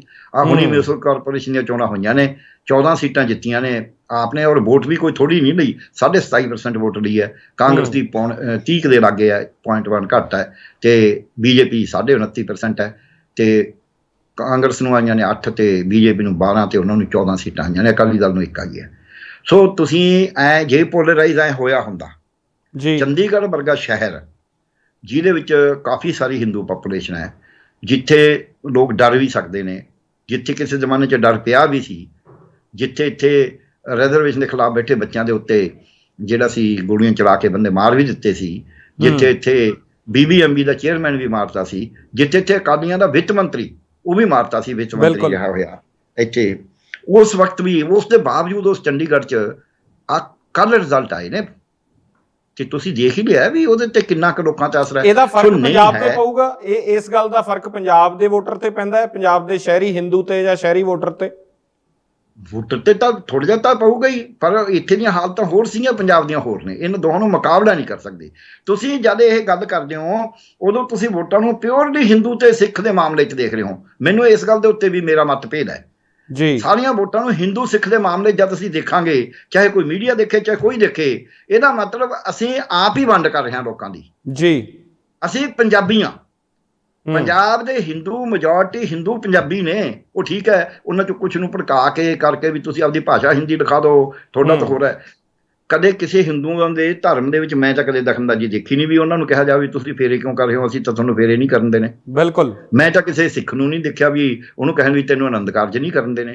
ਇਹ ਤਾਂ ਬਲਕਿ ਇਹਨਾਂ ਦੇ ਜਿਹੜੇ ਐਕਸਟ੍ਰੀਮਿਸਟ ਸੰਗਠਨ ਨੇ ਉਹ ਡੰਡਾ ਚੱਕਦੇ ਨੇ। ਕੋਈ ਕਹਿੰਦਾ ਜੀ ਤੁਸੀਂ ਐਂ ਮਰਿਆਦਾ ਨਹੀਂ ਰੱਖੀ, ਤੁਸੀਂ ਫਲਾਣਾ ਨਹੀਂ ਕਰਿਆ, ਉਹ ਆ ਕੇ ਚਾਹੇ ਗੁਰੂ ਗ੍ਰੰਥ ਸਾਹਿਬ ਚਾਹੇ ਕੁਛ ਘਰੋਂ ਲੈ ਜਾਣਾ ਅਗਲਿਆਂ ਤੋਂ ਚੁਕਾ ਕੇ, ਤੇ ਕੁਛ ਉਹ ਦੂਜੇ ਨੇ ਜਿਹੜੇ ਕਹਿੰਦੇ ਵੀ ਨਹੀਂ ਨਹੀਂ ਤੁਸੀਂ ਇੱਦਾਂ ਦਾ ਚੋਗਾ ਪਾਓਗੇ, ਐਂ ਕਰੋਗੇ ਤਾਂ ਹੀ ਹੋਊਗਾ, ਨਹੀਂ ਤਾਂ ਅਸੀਂ ਤੁਹਾਨੂੰ ਨਹੀਂ ਮੰਨਣਾ। ਉਹ ਕੁਛ ਐਕਸਟ੍ਰੀਮਿਸਟ ਐਲੀਮੈਂਟ ਹੁੰਦਾ ਹੀ ਹੈ ਸੋਸਾਇਟੀ 'ਚ, ਹੁਣ ਵੀ ਹੈਗਾ। ਪਰ ਜਿਹੜਾ ਆਮ ਹਿੰਦੂ ਹੈ, ਜਿਹੜਾ ਆਮ ਸਿੱਖ ਹੈ, ਜਿਹੜਾ ਆਮ ਪੰਜਾਬੀ ਹੈ, ਉਹ ਭਾਈ ਸਾਹਿਬ ਨਹੀਂ ਚਾਹੁੰਦਾ, ਉਹ 84 ਵਰਤਣਾ ਨਹੀਂ ਚਾਹੁੰਦਾ। ਹੁਣ ਵਪਾਰੀ ਕਦ ਚਾਹੁੰਦਾ ਵੀ ਅੱਗ ਲੱਗ ਰਿਹਾ ਵਪਾਰੀ ਤਾਂ ਕਰੋਨਾ 'ਚ ਔਖਾ ਹੋ ਗਿਆ। ਕਰੋਨਾ 'ਚ ਕੋਈ ਹਿੰਦੂ ਸਿੱਖ ਦਾ ਸਵਾਲ ਤਾਂ ਨਹੀਂ ਸੀ, ਵਪਾਰ ਸਾਰਾ ਮਰ ਗਿਆ, ਇੰਡਸਟਰੀ ਸਾਰੀ ਮਰ ਗਈ। ਜਿਹੜਾ ਪ੍ਰਾਈਵੇਟ ਕੰਮ ਕਰਨ ਵਾਲਾ ਛੋਟਾ ਮੋਟਾ ਰੇਹੜੀ ਰਿਕਸ਼ਾ ਦੁਕਾਨਦਾਰ, ਕੋਈ ਕੈਬ ਚਲਾਉਣ ਵਾਲਾ, ਕੋਈ ਆਟੋ ਵਾਲਾ, ਉਹਨਾਂ ਦਾ ਪੱਠਾ ਬਹਿ ਗਿਆ, ਭੁੱਖਮਰੀ ਹੋ ਗਈ ਸੀ ਸ਼ੁਰੂ। ਤੇ ਕੌਣ ਚਾਹੁੰਦਾ ਵੀ ਇੱਥੇ ਪੰਜਾਬ 'ਚ ਏਦਾਂ ਅੱਗ ਲੱਗੇ? ਉਹਨੇ ਜਿਉਣਾ ਪੰਜਾਬ 'ਚ, ਉਹਨੇ ਸ਼ਾਂਤੀ ਨਾਲ ਰਹਿਣਾ, ਉਹਨੇ ਦੂਜਿਆਂ ਦੇ ਨਾਲ ਉਹਦਾ 100 ਮਤਭੇਦ ਹੋਵੇ ਪਰ ਉਹ ਕਤਲੋਗਾਰਤ ਤੇ ਨਹੀਂ ਆਉਂਦਾ। ਪੰਜਾਬੀ ਦੀ ਇਹੀ ਤਾਂ ਖਾਸੀਅਤ ਹੈ, ਪੰਜਾਬੀਆਂ ਦੀ ਇਹ ਸਭ ਤੋਂ ਵੱਡੀ ਖਾਸੀਅਤ ਹੈ ਵੀ 47 ਜ਼ਰੂਰ ਜੋ ਵੀ ਹੋਇਆ ਉਹਦੇ 'ਚ ਵੀ ਬਹੁਤ ਸਾਰੀਆਂ ਚਾਦਾਂ ਸੀਗੀਆਂ, ਪਰ ਨਾ 47 ਤੋਂ ਪਹਿਲਾਂ ਨਾ 47 ਤੋਂ ਬਾਅਦ ਪੰਜਾਬੀ ਕਤਲੋਗਾਰਤ 'ਚ ਨਹੀਂ ਪੈਂਦੇ। ਪੰਜਾਬੀ ਤਾਂ ਦੇਸ਼ ਵਾਸਤੇ ਕੁਰਬਾਨੀ ਕਰਦੇ ਨੇ, ਚਾਹੇ ਉਹ ਸਰਹੱਦਾਂ ਤੇ ਕਰਨ, ਚਾਹੇ ਉਹ ਖੇਤਾਂ 'ਚ ਕਰਨ, ਚਾਹੇ ਉਹ ਵਪਾਰ 'ਚ ਕਰਨ, ਆਪਦੀ ਫੈਕਟਰੀ 'ਚ ਵੀ ਕੁਰਬਾਨੀ ਕਰਦੇ ਨੇ ਸਮਾਨ ਤਿਆਰ ਕਰਕੇ। ਪਰ ਡਾਕਟਰ ਸਾਹਿਬ ਕਦੇ ਇਸ ਤਰ੍ਹਾਂ ਹੋਇਆ ਨਹੀਂ ਨਾ ਕਿ ਸਮੁੱਚਤਾ ਦੇ ਵਿੱਚ ਪਾਰਟੀਆਂ ਦੇਖਣ ਲੱਗ ਜਾਣ? ਪਾਰਟੀਆਂ ਨੇ ਤਾਂ ਕਹਿਣਾ ਕਿ ਦਲਿਤ ਵੀ ਦੇਵਾਂਗੇ, ਹਿੰਦੂ ਨੂੰ ਵੱਖਰਾ ਉਹਨਾਂ ਦੇ ਸੰਗਠਨ ਬਣਾ ਦਿੰਦੀਆਂ, ਸਿੱਖਾਂ ਦੇ ਵੱਖਰੇ, ਪੰਥਕ ਦੀ ਗੱਲ ਆ ਜਾਂਦੀ ਕਿ ਪੰਥਕ ਪਾਰਟੀ ਹੈ, ਫਲਾਨੀ ਪਾਰਟੀ ਹੈ। ਕਦੇ ਪਾਰਟੀਆਂ ਨੇ ਆਪਦੇ ਮੂੰਹੋਂ ਕਿਹਾ ਹੀ ਨਹੀਂ ਕਿ ਅਸੀਂ ਪੰਜਾਬੀਆਂ ਦੀ ਪਾਰਟੀ ਹਾਂ, ਸਮੁੱਚੇ ਪੰਜਾਬ ਦੀ ਪਾਰਟੀ ਹੈ। ਮੈਂ ਇਸ ਗੱਲ ਦੇ ਉੱਤੇ ਸਹਿਮਤ ਨਹੀਂ, ਵੀ ਕਦੀ ਨਹੀਂ ਕਿਹਾ। ਇਹ 80 ਤੋਂ ਬਾਅਦ ਫੈਨੋਮੀਨਾ ਸ਼ੁਰੂ ਹੋਇਆ। 80 ਤੋਂ ਪਹਿਲਾਂ ਇਦਾਂ ਨਹੀਂ ਕਰਿਆ ਜਾਂਦਾ ਸੀ। ਅਕਾਲੀ ਦਲ ਸੀਗਾ, ਸ਼੍ਰੋਮਣੀ ਅਕਾਲੀ ਦਲ, ਮਾਸਟਰ ਤਾਰਾ ਸਿੰਘ ਸੀਗੇ। ਉਦੋਂ ਬਾਅਦ ਹਾਲਾਂਕਿ ਉਹਨਾਂ ਨੇ ਜਿਹੜਾ ਸੀ ਖਾਲਿਸਤਾਨ ਉਹਦੇ ਉੱਤੇ ਸਿੱਖ ਹੋਮਲੈਂਡ ਦਾ ਉਹਨਾਂ 'ਤੇ ਲੱਗਦਾ ਸੀ ਚਾਰਜ, ਕਿਉਂਕਿ ਮੈਂ ਤਾਂ ਉਦੋਂ ਕਾਲਜ ਪੜ੍ਹਦਾ ਸੀ ਉਹਨਾਂ ਦਿਨਾਂ 'ਚ। ਤੇ ਜਿਹੜੇ ਸੀਗੇ ਆਪਣੇ ਸੰਤ ਫਤਿਹ ਸਿੰਘ, ਸੰਤ ਚੰਨਣ ਸਿੰਘ, ਠੀਕ ਹੈ ਅਕਾਲੀ ਦਲ ਆਪਣੀ ਇੱਕ ਸਿਆਸਤ ਸੀ ਉਹਨਾਂ ਦੀ, ਪਰ ਹਿੰਦੂ ਸਿੱਖਾਂ ਵਾਲਾ ਮਨ ਦੇ ਵਿੱਚ ਕੋਈ ਭੇਦ ਐਸਾ ਨਹੀਂ ਸੀ। ਪਿੰਡਾਂ ਦੇ ਗੁਰਦੁਆਰਿਆਂ 'ਚ ਈਵਨ ਜਿਹੜਾ ਸ਼ਡਿਊਲਡ ਕਾਸਟਾਂ ਨੂੰ ਕਿਹਾ ਜਾਂਦਾ ਹੈ, ਉਦੋਂ ਤਾਂ ਕੋਈ ਸ਼ਡਿਊਲਡ ਕਾਸਟਾਂ ਨਾਲ ਏਡਾ ਵੱਡਾ ਵਿਤਕਰਾ ਨਹੀਂ ਸੀ ਜਿੰਨਾ ਹੁਣ ਤਾਂ। ਬਲਕਿ ਮੈਂ ਤਾਂ ਕਹਾਂਗਾ ਪੜ੍ਹੇ ਲਿਖੇ ਸ਼ਡਿਊਲਡ ਕਾਸਟ ਵਾਲੇ ਚਾਹੁੰਦੇ ਨੇ ਵੀ ਇਹ ਵਿਤਕਰਾ ਬਣਿਆ ਰਹੇ, ਤਾਂ ਕਿ ਅਸੀਂ ਉਸ ਦੇ ਹਿਸਾਬ ਦੇ ਉੱਤੇ ਅੱਜ ਜਿਹੜੇ ਸ਼ਡਿਊਲਡ ਕਾਸਟ ਨੂੰ ਕਿੰਨੀ ਕੁ ਬੈਨੀਫਿਟ ਮਿਲੇ ਰਿਜ਼ਰਵੇਸ਼ਨ ਦਾ। 5% ਉਹ ਵੀ ਬਹੁਤੇ ਰਵਿਦਾਸੀਆਂ ਨੂੰ, ਵਾਲਮੀਕੀ ਨੂੰ ਤਾਂ ਬਹੁਤਾ ਮਿਲੇ ਹੀ ਨਹੀਂ, ਗਿਣਤੀ ਕਰਕੇ ਦੇਖ ਲਓ। ਫਿਰ ਜਿਹੜੇ ਰਵਿਦਾਸੀਆਂ 'ਚ ਵੀ ਮਿਲੇ ਆ ਉਹਨਾਂ ਦੇ ਵਿੱਚ ਉਤਲੇ 4-5% ਨੂੰ ਮਿਲੇ, ਬਾਕੀ ਨੂੰ ਤਾਂ ਮਿਲਿਆ ਨਹੀਂ। ਮੇਰੇ ਆਪਣੇ ਪਿੰਡ ਦੀ ਉਦਾਹਰਨ ਹੈ, 2 ਰਵਿਦਾਸੀ ਪਰਿਵਾਰ ਜਿਨ੍ਹਾਂ ਕੋਲੇ 1955 'ਚ ਸਿੰਗਰ ਮਸ਼ੀਨ ਸੀ ਜੁੱਤੀਆਂ ਸਿਉਣ ਵਾਸਤੇ, ਪੈਰਾਂ ਨਾਲ ਚੱਲਣ ਵਾਲੀ, ਪੱਕੇ ਚਵਾਰੇ ਪਏ ਹੋਏ ਸੀ, ਵੱਡੇ ਕਾਰਖਾਨੇ ਸੀ, 6-6 ਮੁੰਡੇ ਉਹਨਾਂ ਦੇ ਇਕੱਠੇ ਕੰਮ ਕਰਦੇ ਸੀ ਆਪਦੇ ਕਾਰਖਾਨੇ ਦੇ ਵਿੱਚ। ਵੱਡੇ ਉਹਨਾਂ ਦੇ ਕੋਲੇ ਜਾ ਕੇ ਤਕੜੇ ਤੋਂ ਤਕੜਾ ਲਾਲਾ ਬੈਠਾ ਰਹਿਣਾ ਵੀ ਯਾਰ ਜੁੱਤੀ ਜਲਦੀ ਬਣਾ ਦੀ ਹੈ, ਤੇ ਉਹ ਅੱਜ ਦਿਹਾੜੀ ਕਰਦੇ ਨੇ। ਉਹਨਾਂ ਦਾ ਤਾਂ ਰੁਜ਼ਗਾਰ ਖੋਇਆ ਗਿਆ। ਇੱਕ ਪਰਿਵਾਰ ਹੈ ਸਾਡੇ ਪਿੰਡ ਦਾ, ਉਹਦੇ ਪੁੱਤ ਪੋਤੇ ਨੂੰਹਾਂ ਸਭ ਨੂੰ ਬੈਨੀਫਿਟ ਮਿਲੇ ਹੋਏ ਨੇ। ਉਹ ਲੋਕਾਂ ਨੂੰ ਵਿਆਜ 'ਚ ਪੈਸਾ ਵੀ ਦਿੰਦਾ, ਬਾਕੀ ਤਾਂ ਕੋਈ ਪਰਿਵਾਰ ਨੂੰ ਨਹੀਂ ਕੋਈ ਬੈਨੀਫਿਟ ਮਿਲਿਆ। ਸੋ ਇਸ ਕਰਕੇ ਜਾਤ ਦੇ ਨਾਂ 'ਤੇ ਵੰਡਣ ਦੀ, ਪੰਜਾਬ ਦੇ ਵਿੱਚ ਜਾਤ ਪਾਤ ਦਾ ਬਾਕੀ ਹਿੰਦੁਸਤਾਨ 'ਚ ਹੈਗਾ ਜੇ ਵੀ ਬਹੁਤ ਵੱਡਾ ਹੈਗਾ। ਜੇ ਸਾਡੇ ਰਾਸ਼ਟਰਪਤੀ ਨੂੰ ਮੰਦਿਰ ਦੇ ਵਿੱਚ ਨਹੀਂ ਜਾਣ ਦਿੱਤਾ ਜਾਂਦਾ, ਪੌੜੀਆਂ ਤੇ ਬਿਠਾ ਕੇ ਪ੍ਰਸ਼ਾਦ ਦਿੱਤਾ ਜਾਂਦਾ, ਫਿਰ ਆਪਾਂ ਸਮਝ ਹੀ ਸਕਦੇ ਹਾਂ ਵੀ ਕਿੰਨਾ ਵੱਡਾ ਤਾਂ ਹੈਗੀ ਨੇ। ਬਿਲਕੁਲ। ਪਰ ਪੰਜਾਬ ਦੇ ਕਿਸੇ ਗੁਰਦੁਆਰੇ 'ਚ ਮੈਨੂੰ ਕੋਈ ਉਦਾਹਰਨ ਦੇ ਵੀ ਜਾਂ ਫਲਾਣੇ ਬੰਦੇ ਨੂੰ ਅੰਦਰ ਨਹੀਂ ਜਾਣ ਦਿੱਤਾ ਵੀ ਤੂੰ ਤਾਂ ਦਲਿਤ ਹੈ, ਸ਼ੈਡਿਊਲਡ ਕਾਸਟ ਹੈ, ਇਸ ਕਰਕੇ ਤੂੰ ਅੰਦਰ ਨਹੀਂ ਜਾ ਸਕਦਾ, ਜਾਂ ਤੂੰ ਹਿੰਦੂ ਹੈ ਤੂੰ ਅੰਦਰ ਨਹੀਂ ਜਾ ਸਕਦਾ। ਕੋਈ ਦੇ ਜਾਂ ਵੀ ਤੂੰ ਲੰਗਰ ਨਹੀਂ ਛਕ ਸਕਦਾ, ਜਾਂ ਤੂੰ ਮੱਥਾ ਨਹੀਂ ਟੇਕ ਸਕਦਾ, ਜਾਂ ਤੈਨੂੰ ਦੇਗ ਨਹੀਂ ਮਿਲ ਸਕਦੀ, ਜਾਂ ਤੂੰ ਉੱਥੇ ਕੀਰਤਨ ਨਹੀਂ ਸੁਣ ਸਕਦਾ, ਜਾਂ ਤੂੰ ਉੱਥੇ ਗੁਰਬਾਣੀ ਨਹੀਂ ਸੁਣ ਸਕਦਾ, ਕੋਈ ਦੱਸੇ। ਸੋ ਹਰ ਪਿੰਡ 'ਚ ਗੁਰਦੁਆਰੇ ਹੁਣ ਤੱਕ ਵੱਖਰੇ ਵੱਖਰੇ ਧਰਮਾਂ ਦੇ ਵੀ ਆਪਦੇ ਹੋ ਗਏ, ਜਾਤਾਂ ਦੇ। ਹਾਲਾਂਕਿ ਸਿੱਖ ਧਰਮ ਨੇ ਤਾਂ ਕਿਹਾ ਹੀ ਨਹੀਂ ਵੀ ਤੁਸੀਂ ਉਹਨਾਂ ਦਾ ਉਪਦੇਸ਼ ਚਾਹੋ ਵਰਨਾ ਕੋ ਸਾਂਝਾ ਦਿੱਤਾ ਸੀ। ਸੋ ਇਸ ਕਰਕੇ ਪੰਜਾਬ ਦਾ ਇੱਕ ਵਿਰਸਾ ਹੈ, ਉਹ ਵਿਰਸੇ ਦੇ ਸਹਾਰੇ ਮੈਨੂੰ ਉਮੀਦ ਹੈ ਵੀ ਪੰਜਾਬ ਇਹਨਾਂ ਦੀਆਂ ਚਾਲਾਂ 'ਚ ਨਹੀਂ ਆਉਂਦਾ। ਸੰਕਟ ਜ਼ਰੂਰ ਫਸ ਰਿਹਾ ਹੈ। ਜਿਹੜੀਆਂ ਪੋਲੀਟੀਕਲ ਪਾਰਟੀਆਂ ਦੀ ਤੁਸੀਂ ਗੱਲ ਕਰਿਓ, ਤੁਸੀਂ ਸਹੀ ਕਹੀ ਹੈ। 80 ਤੋਂ ਬਾਅਦ ਪੋਲੀਟੀਕਲ ਪਾਰਟੀਆਂ ਜਿਹੜੀਆਂ ਨੇ ਉਹ ਜਾਤ ਧਰਮ ਦੇ ਨਾਂ 'ਤੇ ਵੋਟਾਂ ਮੰਗਣ ਦੀ ਉਸ 'ਚ ਆ ਗਈਆਂ। ਕਿਉਂ ਆ ਗਈਆਂ? ਕਿਉਂਕਿ ਉਹ ਵਿਕਾਸ ਦਾ ਨਾਂ ਨਹੀਂ ਕਰਨਾ ਚਾਹੁੰਦੀਆਂ। ਹੁਣ ਉਹ 2 ਤਰੀਕਿਆਂ 'ਤੇ ਵੋਟਾਂ ਲੈਂਦੀਆਂ ਨੇ। ਇੱਕ ਤਰੀਕਾ ਹੈਗਾ ਕਿ ਸਾਡੀ ਜਾਤ ਨੂੰ, ਸਾਡੀ ਧਰਮ ਨੂੰ ਵੋਟਾਂ ਪਾਓ, ਜਾਤ ਧਰਮ ਦੇ ਨਾਂ 'ਤੇ ਕੈਂਡੀਡੇਟ ਖੜੇ ਕਰਨੇ। ਦੂਜਾ ਤਰੀਕਾ ਹੈਗਾ ਵੀ ਤੁਹਾਨੂੰ ਲਾਲਚ ਦਿੰਦੇ ਅਸੀਂ, ਤੁਹਾਡਾ ਅਸੀਂ ਆਹ ਮੁਫਤ, ਆਹ ਮੁਫਤ, ਆਹ ਮੁਫਤ, ਆਹ ਮੁਫਤ। ਕਿਉਂਕਿ ਉਹਨਾਂ ਕੋਲੇ ਪ੍ਰੋਗਰਾਮ ਕੋਈ ਨਹੀਂ ਹੈ, ਉਹਨਾਂ ਕੋਲੇ ਮੁੱਦੇ ਕੋਈ ਨਹੀਂ ਹੈ, ਉਹਨਾਂ ਕੋਲੇ ਭ੍ਰਿਸ਼ਟਾਚਾਰ ਨੂੰ ਖਤਮ, ਕਿਉਂਕਿ ਭ੍ਰਿਸ਼ਟਾਚਾਰ ਤਾਂ ਪਾਰਟੀਆਂ ਲਿਪਟੀਆਂ ਹੋਈਆਂ ਨੇ ਬਹੁਤੀਆਂ, ਉਹਨੇ ਤਾਂ ਬੰਦੇ ਲਿਪਟੇ ਹੋਏ ਨੇ। ਉਹ ਤਾਂ ਹੁਣ ਤੁਸੀਂ ਦੇਖਿਓ ਜਿਨ੍ਹਾਂ ਨੂੰ ਟਿਕਟ ਨਹੀਂ ਮਿਲਣਗੇ ਉਹ ਕਿਵੇਂ ਛੱਡ ਕੇ ਛਾਲਾ ਮਾਰ ਕੇ ਜਾਣਗੇ। ਹੁਣੀ ਇੱਕ ਕਾਂਗਰਸ ਪਾਰਟੀ ਦੇ 2 ਬੰਦੇ ਗਏ ਨੇ, ਉਹਨਾਂ ਨੂੰ ਪੁੱਛੋ ਵੀ ਸਾਰੀ ਉਮਰ ਤੁਸੀਂ ਕਾਂਗਰਸ 'ਚ ਰਹਿ ਗਏ, ਤੁਹਾਡਾ ਪਰਿਵਾਰ ਗਾਹਾਂ ਦੀ ਗਾਹਾਂ ਬਾਪ ਦਾਦੇ ਕਾਂਗਰਸ ਦੇ ਵਿੱਚ ਸੀਗੇ, ਹੁਣ ਤੁਸੀਂ ਟਪੂਸੀ ਮਾਰ ਕੇ ਬੀਜੇਪੀ 'ਚ ਗਏ ਹੋ ਕਿਉਂ? ਟਿਕਟ ਲੈਣੀ ਆ ਹੈ। ਫਿਰ ਹੁਣ ਤੁਸੀਂ ਕਹਿੰਦਾ ਹੁਣ ਅਸੀਂ ਉਹਨਾਂ ਦੀ ਝੰਡੇ ਕੱਢ ਦੇਣੇ ਨੇ। ਫਿਰ ਭਾਈ ਤੁਸੀਂ 84 ਦਾ ਰੌਲਾ ਕਿਉਂ ਪਾਉਂਦੇ ਸੀ? ਫਿਰ ਉਹ ਰੌਲਾ ਕਿੱਥੋਂ ਨਿਕਲੂਗਾ? ਸੋ ਇਸ ਕਰਕੇ ਇਹਨਾਂ ਲੋਕਾਂ ਦਾ ਜਿਹੜਾ ਸਾਰਾ ਕੁਛ, ਜਿੰਨੀਆਂ ਪੋਲੀਟੀਕਲ ਪਾਰਟੀਆਂ ਸਾਡੇ ਆਈ ਜਾ ਰਹੀਆਂ ਨੇ, ਆਪ ਵਾਲੇ ਤਾਂ ਅਜੇ ਨਵੇਂ ਨੇ, ਉਹਨਾਂ ਦੇ ਤਾਂ ਕਿਸੇ MLA 'ਤੇ ਦੋਸ਼ ਵੀ ਨਹੀਂ ਹੈਗਾ ਫਰੈਂਕਲੀ ਸਪੀਕਿੰਗ ਵੀ ਉਹਨਾਂ ਨੇ ਕੋਈ ਚੋਰੀ ਕਰ ਲਈ ਹੋਵੇ, ਕਿਸੇ ਬੰਦੇ ਦੇ ਉੱਤੇ ਨਜਾਇਜ਼ ਕੇਸ ਬਣਾਤੇ ਹੋਣ। ਇਹ ਗੱਲਾਂ ਜ਼ਰੂਰ ਨੇ ਵੀ ਉਹਨਾਂ ਨੇ ਕੰਮ ਕਿੰਨਾ ਕਰਿਆ, ਘੱਟ ਵੱਧ ਦੇ ਉੱਤੇ ਸਵਾਲ ਹੋ ਸਕਦੇ ਨੇ, ਹੈਗੇ ਵੀ ਨੇ। ਉਹਨਾਂ ਦੇ ਏਕੇ ਦੇ ਉੱਤੇ ਸਵਾਲ ਹੋ ਸਕਦੇ ਨੇ, ਹੈਗੇ ਵੀ ਨੇ। ਪਰ ਉਹਨਾਂ ਦੇ ਉੱਤੇ ਕੰਮ ਦੇ ਤੌਰ ਤਰੀਕੇ ਜਾਂ ਕਿਸੇ ਨੂੰ ਤੰਗ ਕਰਨ ਜਾਂ ਨਾ ਤੰਗ ਕਰਨ ਦਾ ਕੋਈ ਦੋਸ਼ ਨਹੀਂ ਹੈ। ਇਹ ਇੱਕ ਵੀ MLA 'ਤੇ, ਚਾਹੇ ਉਹਨਾਂ ਦੇ ਨਾਲ ਨੇ ਉਹ, ਚਾਹੇ ਉਹਨਾਂ ਨਾਲ ਟੁੱਟ ਗਏ, ਜਿਹੜੇ ਟੁੱਟ ਗਏ ਉਹਨਾਂ 'ਤੇ ਵੀ ਨਹੀਂ ਹੈ, ਜਿਹੜੇ ਨਾਲ ਨੇ ਉਹਨਾਂ 'ਤੇ ਵੀ ਨਹੀਂ ਹੈ। ਸੋ ਅੱਜ ਨਜ਼ਰ ਆਉਂਦਾ ਆਮ ਆਦਮੀ ਪਾਰਟੀ ਦਾ ਜਾਂ ਰਵਾਇਤੀ, ਅਸੀਂ ਅਕਸਰ ਇਹ ਗੱਲ ਕਰਦੇ ਹੁਣ ਤਾਂ ਰਵਾਇਤੀ 'ਚ ਹੌਲੀ ਹੌਲੀ ਸ਼ਾਮਲ, ਤੁਹਾਨੂੰ ਅੱਜ ਨਜ਼ਰ ਆਉਂਦਾ ਜਾਂ ਤੁਹਾਡੀ ਇੱਕ ਆਬਜ਼ਰਵੇਸ਼ਨ ਕੀ ਹੈ ਜੀ? ਕਿ ਆਮ ਤੌਰ ਤੇ ਲੋਕਾਂ 'ਚ ਹਰ ਰੋਜ਼ ਇਹੀ ਚਰਚਾ ਹੋ ਰਹੀ ਹੈ, ਤੁਹਾਡੀ ਆਬਜ਼ਰਵੇਸ਼ਨ? ਤੁਹਾਡੇ ਪਹਿਲੇ ਪਾਰਟ ਨੂੰ ਮੈਂ ਥੋੜਾ ਜਿਹਾ ਇੱਕ ਲਾਈਨ ਹੋਰ ਕਹਿਣਾ ਜੀ, ਕਿ ਪਾਰਟੀਆਂ ਕਿਉਂਕਿ ਇਹਨਾਂ ਕੋਲ ਪ੍ਰੋਗਰਾਮ ਨਹੀਂ, ਪੰਜਾਬ ਦੇ ਮੁੱਦੇ ਨਹੀਂ, ਪੰਜਾਬ ਦੇ ਜਿਹੜੇ ਹੱਕ ਲੈਣੇ ਨੇ ਕੇਂਦਰ ਤੋਂ ਉਹਦੀ ਗੱਲ ਨਹੀਂ ਕਰਨੀ, ਇਸ ਕਰਕੇ ਇਹ ਲਾਲਚ ਦੀ ਗੱਲ ਕਰਦੀਆਂ ਨੇ। ਉਹਦੇ 'ਚ ਹੁਣ ਆਪ ਵੀ ਸ਼ਾਮਲ ਹੋਊਗੀ। ਤੁਸੀਂ ਠੀਕ ਆਬਜ਼ਰਵ ਕਰਿਆ ਵੀ ਹੁਣ ਹੌਲੀ ਹੌਲੀ ਉਹ ਰਵਾਇਤੀ ਬਣਦੀ ਜਾ ਰਹੀ ਹੈ। ਜੇ ਉਹਨੂੰ ਰਵਾਇਤੀ ਕਹਿ ਵੀ ਦਈਏ ਤਾਂ ਵੀ ਕੋਈ ਬਹੁਤਾ ਫਰਕ ਨਹੀਂ, ਕਿਉਂਕਿ 8-9 ਸਾਲ ਦੀ ਉਮਰ ਹੋਊਗੀ ਉਹਦੀ। 4 ਸੀਟਾਂ ਲੋਕਾਂ ਨੇ 2014 'ਚ ਇਹਨਾਂ ਨੂੰ ਦਿੱਤੀਆਂ ਸੀ, ਇਕੱਲੇ ਪੰਜਾਬ ਨੇ, ਤੇ 4 'ਚ ਸੈਕਿੰਡ ਸੀਗੇ, ਤੇ ਬਾਕੀ ਹਿੰਦੁਸਤਾਨ ਤਾਂ ਇਹਨਾਂ ਦੀ ਜਵਾਨਤਾਂ ਜ਼ਬਤ ਹੋਈਆਂ ਸੀ। ਸੋ ਉਹਦੇ ਵਿੱਚ ਇਹਨਾਂ ਨੇ ਉਸ ਨੂੰ ਉਸ ਪਾਸੇ ਲੈ ਕੇ ਨਹੀਂ ਗਏ। ਕਾਰਨ ਇਹ ਜਾਣਦੇ ਨੇ, ਆਪੇ ਪਾਰਟੀ ਵਾਲੇ ਸਮਝਣਗੇ। ਪਰ ਅੱਜ ਵੀ ਆਪ ਦਾ ਐਜ ਹੈਗਾ, ਇਹ 'ਚ ਕੋਈ ਦੋ ਰਾਏ ਨਹੀਂ ਹੈ। ਇਹ ਇਕੱਲੀ ਚੰਡੀਗੜ੍ਹ ਦੀ ਚੋਣ ਕਰਕੇ ਨਹੀਂ ਮੈਂ ਕਹਿ ਰਿਹਾ, ਇਹ ਪਹਿਲਾਂ ਵੀ ਹੈ। ਆਪ ਦਾ ਐਜ ਤਾਂ ਹੈਗਾ ਹੀ ਹੈ, ਕਿਉਂਕਿ ਜਿਹੜੀ ਫਲੋਟਿੰਗ ਵੋਟ, ਆਪ ਦੀ ਆਪਦੀ ਪੱਕੀ ਵੋਟ ਤਾਂ ਹੈ ਨਹੀਂ, ਆਪ ਨੂੰ ਫਲੋਟਿੰਗ ਵੋਟ ਪੈਂਦੀ ਹੈ। ਤੇ ਫਲੋਟਿੰਗ ਵੋਟ ਹੈ ਜਿਹੜੀ ਉਹ ਬਦਲਾਅ ਚਾਹੁੰਦੀ ਹੈ। ਉਹਨਾਂ ਨੂੰ ਲੱਗਦਾ ਹੈ ਵੀ ਯਾਰ ਕੋਈ ਇਹ ਸ਼ਾਇਦ ਇਹਨਾਂ 'ਚ ਹੀ ਕੁਛ ਆ ਜੇ। ਹੁਣ ਜਿਵੇਂ ਜਿਹੜਾ ਸੰਯੁਕਤ ਸਮਾਜ ਮੋਰਚਾ ਬਣਿਆ, ਉਹਦੇ ਉੱਤੇ ਵੀ ਕੁਛ ਨਾ ਕੁਛ ਵੋਟ ਉਹਨਾਂ ਨੂੰ ਵੀ ਮਿਲੂਗੀ, ਕਿਉਂਕਿ ਉਹ ਵੀ ਫਲੋਟਿੰਗ ਵੋਟ ਆ ਵੀ ਯਾਰ ਕੁਛ ਬਦਲਾਅ ਆ ਜੇ। ਨੂੰ ਤਾਂ ਕਿਸਾਨੀ ਤਾਂ ਵੰਡੀ ਹੋਈ ਹੈ ਵੋਟਾਂ ਦੇ। ਲੋਕ ਹੁਣ ਸ਼ਸ਼ੋ ਪੰਚ ਨਹੀਂ ਹੋਣਗੇ ਡਾਕਟਰ ਸਾਹਿਬ ਕਿ ਜਿਹੜੀ ਫਲੋਟਿੰਗ ਵੋਟ ਸੀਗੀ ਆਮ ਆਦਮੀ ਪਾਰਟੀ ਵਾਲੀ ਵੀ ਉਹੀ ਸੀ, ਔਰ ਕੀ ਕਿਸਾਨ ਵੱਲ ਵੀ ਉਹ ਜਾਊਗੀ ਜਿਹੜੀ ਉਹ ਵੋਟ ਹੈਗੀ? ਨਹੀਂ ਦੇਖੋ, ਜਿੱਥੋਂ ਤੱਕ ਸਵਾਲ ਹੈ ਫਲੋਟਿੰਗ ਵੋਟ ਦਾ, ਉਹ ਜਾਏਗੀ ਤਾਂ ਸਾਰੇ ਪਾਸੇ ਹੀ। ਉਹ ਆਏ ਨਹੀਂ ਵੀ ਫਲੋਟਿੰਗ ਵੋਟ ਹੋਰਾਂ ਨੂੰ ਕੁਝ ਮਾੜੀ ਮੋਟੀ ਨਹੀਂ ਪਏਗੀ, ਪਰ ਬਹੁਤੀ ਇਹਨਾਂ ਦੋਹਾਂ ਧਿਰਾਂ ਨੂੰ ਪਏਗੀ। ਜਿਹੜਾ ਤਾਂ ਗੱਠਜੋੜ ਬਣਿਆ ਬੀਜੇਪੀ ਵਾਲਾ, ਉਹਨੂੰ ਤਾਂ ਉਮੀਦ ਹੀ ਨਹੀਂ ਰੱਖਣੀ ਚਾਹੀਦੀ ਵੀ ਉਹਨੂੰ ਕੋਈ ਫਲੋਟਿੰਗ ਵੋਟ ਪਈ। ਉਹਨੂੰ ਤਾਂ ਉਹਦੀ ਪੱਕੀ ਵੋਟ ਵੀ ਮਿਲਣੀ ਮੁਸ਼ਕਲ ਹੈ। ਉਹਦੇ ਨਾਲ ਤਾਂ ਜਿੰਨੇ ਬੰਦੇ ਆ ਜਿਵੇਂ ਹੁਣ ਰਲੇ ਨੇ, ਜਿੰਨੇ ਟੁੱਟ ਟੁੱਟ ਕੇ ਰਲੀ ਜਾਣਗੇ, ਲੋਕਾਂ ਨੂੰ ਹੋਰ ਕੀ ਹੋਊਗਾ ਵੀ ਚੰਗਾ ਹੋਇਆ ਯਾਰ ਸਾਰੇ ਇਹ ਜਿਹੇ ਸੀਗੇ, ਉਹ ਉੱਥੇ ਉਹੀ ਇਕੱਠੇ ਕਰ ਰਹੇ ਨੇ। ਸੋ ਪੰਜਾਬ ਦੇ ਵਿੱਚ ਉਹਨਾਂ ਨੂੰ ਤਾਂ, ਮੈਨੂੰ ਨਹੀਂ, ਉਹਨਾਂ ਦਾ ਕਾਡਰ ਬਹੁਤ ਹੈ, ਇਹ 'ਚ ਕੋਈ ਸ਼ੱਕ ਨਹੀਂ ਹੈ। ਬੀਜੇਪੀ ਦਾ ਮਾਲਵੇ 'ਚ ਬਹੁਤ ਜ਼ਿਆਦਾ ਪ੍ਰੈਸ਼ਰ ਹੈ। 100 ਤੋਂ ਵੱਧ ਤਾਂ ਇਹਨਾਂ ਦਾ ਸਪੋਰਟ ਕਰ ਰਿਹਾ ਸਰਸਵਤੀ ਵਿਦਿਆ ਮੰਦਿਰ, ਤੇ ਇਹਨਾਂ ਦੇ ਬਥੇਰੇ ਸਾਧੂ ਸੰਤ, ਹੋਰ ਬੜਾ ਕੁਛ ਇਹਨਾਂ ਦਾ ਹੈਗਾ, ਜਗਾੜ ਇਹਨਾਂ ਦਾ ਹੈਗਾ, ਇਹ 'ਚ ਕੋਈ ਸ਼ੱਕ ਨਹੀਂ ਹੈ। ਮਾਲਵੇ ਦੇ ਵਿੱਚ ਦੁਆਬੇ ਦੇ ਵਿੱਚ ਤਾਂ ਅੱਧੀ ਵੋਟ ਹੈ ਹੀ ਹਿੰਦੂ ਵੋਟ। ਦੁਆਬੇ ਵਿੱਚ ਤਾਂ ਹਿੰਦੂ ਆਲਮੋਸਟ ਮੈਜੋਰਟੀ 'ਚ ਨੇ, ਔਰ ਬੀਜੇਪੀ ਸਭ ਤੋਂ ਵੱਧ ਪਰਫਾਰਮ ਵੀ ਦੁਆਬੇ 'ਚ ਕਰਦੀ ਹੈ, ਸਭ ਤੋਂ ਵੱਧ ਸੀਟਾਂ ਉੱਥੋਂ ਦੀ ਜਾਂਦੀ ਹੈ।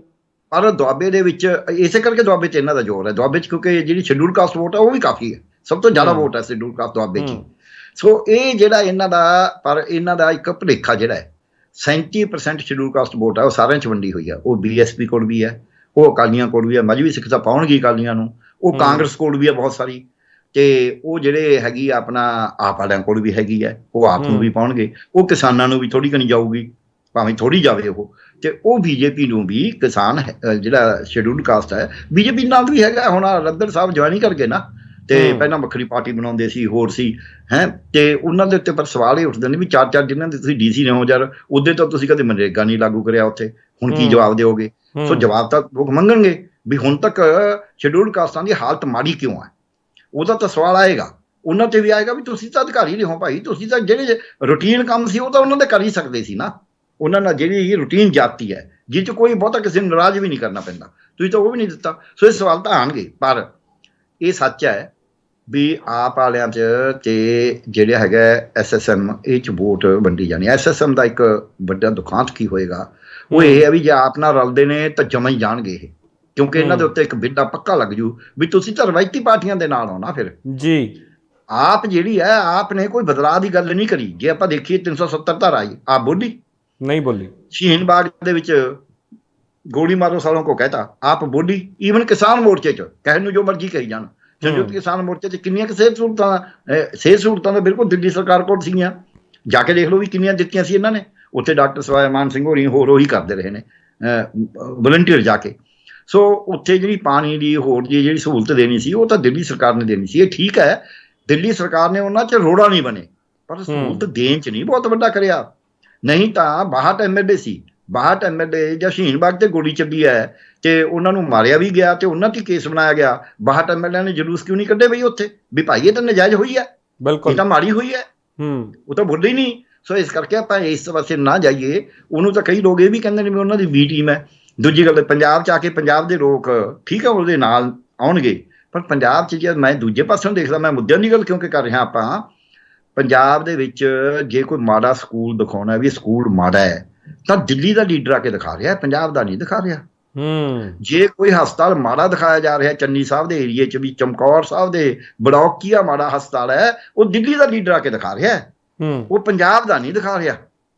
ਜੇ ਆ ਕੇ ਵੀ ਅਸੀਂ ਕੀ ਕੀ ਦਿਆਂਗੇ ਤੁਹਾਨੂੰ, ਉਹ ਆ ਕੇ ਦੱਸਿਆ ਜਾ ਰਿਹਾ, ਉਹ ਦਿੱਲੀ ਦਾ ਲੀਡਰ ਆ ਕੇ ਦੱਸ ਰਿਹਾ, ਉਹ ਪੰਜਾਬ ਦਾ ਲੀਡਰ ਨਹੀਂ ਕਹਿ ਰਿਹਾ ਵੀ ਅਸੀਂ ਆਹ ਦਿਆਂਗੇ। ਸੋ ਇਸ ਕਰਕੇ ਇਹ ਜਿਹੜਾ ਇੱਕ ਸਾਡਾ ਜਿਹੜੀ ਪੰਜਾਬ ਦੀ ਸਮੱਸਿਆ ਹੈ, ਆਪਾਂ ਨੂੰ ਚੋਣਾਂ ਵੇਲੇ ਆਪਣੀ ਇਸ ਚਰਚਾ ਦਾ ਤਾਂ ਹੀ ਫਾਇਦਾ ਜੇ ਲੋਕਾਂ ਨੂੰ 2-3 ਗੱਲਾਂ ਸਮਝ ਆਉਣਾ ਜੀ। ਇੱਕ ਕਿ ਪੰਜਾਬ ਨੂੰ ਆਪਦੇ ਅਧਿਕਾਰ ਵਾਪਸ ਮੰਗਣੇ ਪੈਣਗੇ, ਹੋਰ ਕੋਈ ਮੰਗੇ ਨਾ ਮੰਗੇ। ਮੈਂ ਕਈ ਪਲੇਟਫਾਰਮਾਂ 'ਤੇ ਇੱਦਾਂ ਦੀਆਂ ਗੱਲਾਂ ਕਰੀਆਂ ਨੇ। ਮੈਂ ਕਹਿੰਦਾ ਤੁਸੀਂ 90 ਬੰਦੇ ਹੋ, ਤੁਸੀਂ 99 ਇੱਕ ਪਾਸੇ ਹੋ ਜਾਓ। ਜਿਹੜਾ ਮੇਰਾ ਰਾਈਟ ਹੈ ਤੁਸੀਂ ਉਹ ਖੋ ਨਹੀਂ ਸਕਦੇ। ਮੈਂ ਆਪਦਾ ਮੰਗੂ, ਤੁਸੀਂ ਨਾ ਮੰਗੋ, ਮੈਂ ਤਾਂ ਆਪਦਾ ਮੰਗੂਗਾ। ਬਿਲਕੁਲ। ਸੋ ਪੰਜਾਬ ਨੂੰ ਆਪਦੇ ਹੱਕ ਮੰਗਣੇ ਪੈਣਗੇ ਜਿਹੜੇ ਕੇਂਦਰ ਨੇ ਖੋਲੇ। ਕੇਂਦਰ ਕਹਿੰਦਾ ਤੁਸੀਂ ਬਣਾ ਤੇ ਤੁਹਾਡਾ ਕੋਈ ਅਧਿਕਾਰ ਨਹੀਂ। ਆ ਨੂਰਪੁਰ ਬੇਦੀ ਤੋਂ ਲੈ ਕੇ ਤੇ ਪਠਾਨਕੋਟ ਤੱਕ ਤੇ ਦਨੇਰੇ ਤੱਕ ਸਾਰੇ ਜੰਗਲਾਂ ਦੇ ਉੱਤੇ ਭਾਰਤ ਸਰਕਾਰ ਨੇ ਚਿੱਠੀ ਕੱਢਤੀ ਵੀ ਜੇ ਅਸੀਂ ਕਿਸੇ ਨੂੰ ਠੇਕਾ ਠੁਕਾ ਦੇਤਾ ਤੁਸੀਂ ਦਖਲਅੰਦਾਜ਼ੀ ਨਹੀਂ ਕਰ ਸਕਦੇ। ਮੇਰੇ ਇਹਦਾ ਮਤਲਬ ਸਾਡੇ ਜੰਗਲਾਂ ਤੇ ਤਾਂ ਭਾਰਤ ਸਰਕਾਰ ਨੇ ਕਬਜ਼ਾ ਕਰ ਲਿਆ ਨਾ ਜੀ। ਫਿਰ ਖੇਤੀ ਦੇ ਬਿੱਲ ਆਪਾਂ ਦੇਖ ਹੀ ਲਏ, ਹੁਣ ਮਸੀਂ ਵਾਪਸ ਕਰਾਏ ਨੇ। ਫਿਰ ਆਪਾਂ ਬਿਜਲੀ ਦਾ ਵੀ ਅਸੀਂ ਆਪ ਫੈਸਲਾ ਕਰਨਾ ਹੈ। ਪ੍ਰਦੂਸ਼ਣ ਦਾ ਅਸੀਂ ਫੈਸਲਾ ਕਰਨਾ ਹੈ। ਰੇਹ ਦਾ ਭਾਅ ਉਹਨਾਂ ਨੇ ਤੈਅ ਕਰਨਾ ਹੈ। ਕੀਟਨਾਸ਼ਕਾਂ ਦਾ ਭਾਅ ਉਹਨਾਂ ਨੇ ਤੈਅ ਕਰਨਾ ਹੈ।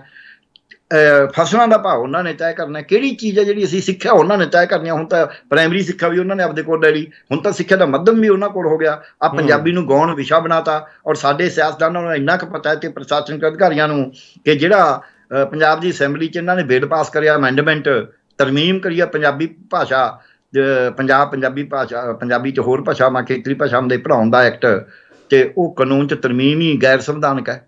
ਉਹ ਸੰਵਿਧਾਨ ਉਹਦੀ ਇਜਾਜ਼ਤ ਹੀ ਨਹੀਂ ਦਿੰਦਾ। ਜੇ ਸਾਡੇ ਚੁਣੇ ਹੋਏ ਨੁਮਾਇੰਦਿਆਂ ਨੂੰ ਇਹ ਪਤਾ ਹੀ ਨਹੀਂ, ਸਾਡੇ ਬਿਊਰੋਕਰੇਟ ਜਿਨ੍ਹਾਂ ਨੇ ਉਹ ਬਣਾਇਆ ਮਸੌਦਾ ਕੋਈ ਐਮਐਲਏ ਥੋੜ੍ਹਾ ਲਿਖਦੇ ਨੇ, ਉਹਨਾਂ ਨੂੰ ਇਹ ਪਤਾ ਹੀ ਨਹੀਂ ਵੀ ਇਹ ਤਾਂ ਅਸੀਂ ਕਰ ਹੀ ਨਹੀਂ ਸਕਦੇ ਜਦ ਸੰਵਿਧਾਨ ਦੇ ਉਲਟਾ ਹੈ ਤਾਂ।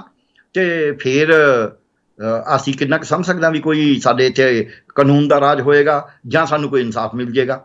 ਸੋ ਸਾਡੀ ਅੱਜ ਲੜਾਈ ਹੈ ਕੇਂਦਰ ਨਾਲ ਸਾਡੀ ਵੱਡੀ ਲੜਾਈ ਹੈ। ਪਹਿਲੀ ਗੱਲ ਡਾਕਟਰ ਸਾਹਿਬ ਇਸ ਗੱਲ ਨੂੰ ਥੋੜਾ ਮੇਰਾ ਇੱਕ ਸਵਾਲ ਇਸੇ ਗੱਲ ਤੇ ਮੈਂ ਚਾਹੁੰਦਾ ਤੁਸੀਂ ਲੈ ਲਓ, ਆਪਦੀ ਗੱਲ ਜ਼ਰੂਰ ਕੰਪਲੀਟ ਕਰਿਓ ਕਿ ਜਿਹੜੇ ਕਨਫਲਿਕਟ ਗਰੁੱਪ ਹੁਣ ਤੱਕ ਇਹ ਕਹਿੰਦੇ ਆਏ ਹੈ ਕਿ ਪੋਲਿਟਿਕਸ ਦੇ ਵਿੱਚ ਸਾਡਾ ਹੱਲ ਨਹੀਂ ਪਿਆ, ਜਿਹੜੀ ਸਾਡੀ ਸਟੇਟ ਦੇ ਨਾਲ ਲੜਾਈ ਹੈ ਕਿ ਅਸੀਂ ਫੈਡਰਲ ਢਾਂਚੇ ਨੂੰ ਹੋਰ ਮਜ਼ਬੂਤ ਕਰਨਾ ਹੈ, ਉਹਦਾ ਹੱਲ ਸਿਆਸਤ ਸਾਨੂੰ ਪਿਛਲੇ ਕਈ ਸਾਲਾਂ 'ਚ ਨਹੀਂ ਦੇ ਸਕੀ, ਸਾਨੂੰ ਇਹਦੇ ਵਾਸਤੇ ਵੱਖਰੀ ਲਾਮਬੰਦੀ ਕਰਨੀ ਪਊਗੀ। ਕੀ ਪੰਜਾਬ ਦਾ ਮੂਡ ਉਧਰ ਵੀ ਜਾ ਰਿਹਾ, ਹੁਣ ਉਹ ਹੋਰ ਸਟਰੋਂਗ ਹੋ ਗਿਆ ਨੈਰੇਟਿਵ? ਦੇਖੋ ਮੈਂ ਇਸ ਤੇ ਆਉਣਾ, ਜੇ ਇੱਕ ਲਾਈਨ ਜਵਾਬ ਦੇਣਾ ਹੋਵੇ ਤਾਂ ਹੋਰ ਸਟਰੋਂਗ ਹੋਇਆ, ਇਹ 'ਚ ਕੋਈ ਸ਼ੱਕ ਨਹੀਂ ਹੈ। ਪੰਜਾਬ ਦਾ ਜਿਹੜਾ, ਕਿਉਂਕਿ ਪੰਜਾਬੀਆਂ ਨੂੰ ਪਤਾ ਲੱਗ ਗਿਆ ਵੀ ਸਾਨੂੰ ਮਿਲਦਾ ਤਾਂ ਕੁਛ ਨਹੀਂ ਯਾਰ, ਅਸੀਂ 70 ਸਾਲ ਤੋਂ ਦੇਖਦੇ ਹਾਂ ਪਾਰਟੀਆਂ ਬਾਰੀਆਂ ਆ ਗਈਆਂ, ਬੰਦੇ ਚੰਗੇ ਵੀ ਆਏ ਨੇ, ਮੈਂ ਇਹ ਨਹੀਂ ਕਹਿੰਦਾ ਵੀ ਮਾੜੇ ਹੀ ਬੰਦੇ ਨੇ ਸਾਰੇ ਸਿਆਸੀ ਪਾਰਟੀਆਂ 'ਚ, ਚੰਗੇ ਬੰਦੇ ਆਏ ਨੇ, ਤਿਆਗ ਵਾਲੇ ਆਏ ਨੇ। ਹੁਣ ਪ੍ਰਗਟ ਸਿੰਘ ਦਾ ਤਾਂ ਇਮਾਨਦਾਰੀ ਦੇ ਮੁਕਾਬਲੇ ਤਾਂ ਕੋਈ ਮੁਕਾਬਲਾ ਨਹੀਂ, ਇਹਨੇ ਕਹਿੰਦਾ ਵੀ ਭਰਤੀਆਂ ਦੇ ਵਿੱਚ ਮੈਂ ਤਾਂ ਕੋਈ 5 ਦਿਨ ਹੋਣ ਨਹੀਂ ਦੇਣੀ, ਇੰਟਰਵਿਊ ਵੀ ਖਤਮ ਕਰਤੀ, ਪਰ ਪਾਏ ਤਾਂ ਕਾਹਰ ਕਾਫਰੀ ਹੋ ਗਈ।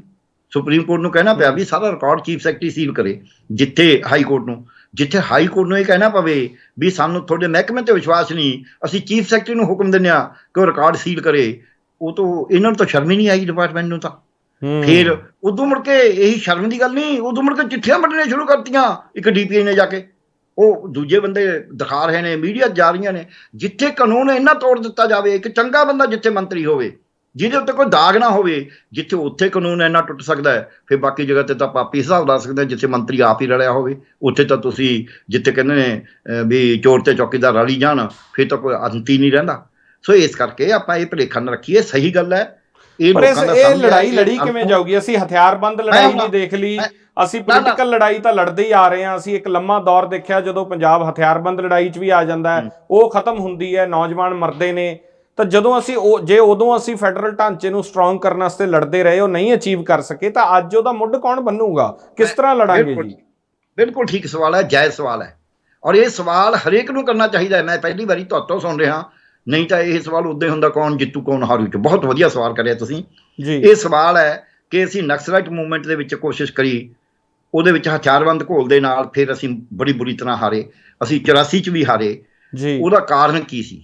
ਕਾਰਨ ਇਹ ਸੀ ਸਾਡਾ ਪੈਂਤਰਾ ਗਲਤ ਹੋਇਆ। ਸਾਡੇ ਇਰਾਦੇ ਗਲਤ ਨਹੀਂ ਸੀ, ਨਾ ਨਕਸਲਾਈਟ ਮੂਵਮੈਂਟ ਦੇ ਇਰਾਦੇ ਗਲਤ ਸੀ, ਨਾ 84 ਵਾਲੀ ਮੂਵਮੈਂਟ ਦੇ ਇਰਾਦੇ ਗਲਤ ਸੀ, ਸਾਡਾ ਪੈਂਤਰਾ ਗਲਤ ਸੀ। ਉਹ ਪੈਂਤਰਾ ਕੀ ਹੈ ਕਿ ਤੁਸੀਂ ਭਾਰਤ ਦੀ ਸਟੇਟ ਨੂੰ ਪਾਕਿਸਤਾਨ ਨਹੀਂ ਹਰਾ ਸਕਦਾ।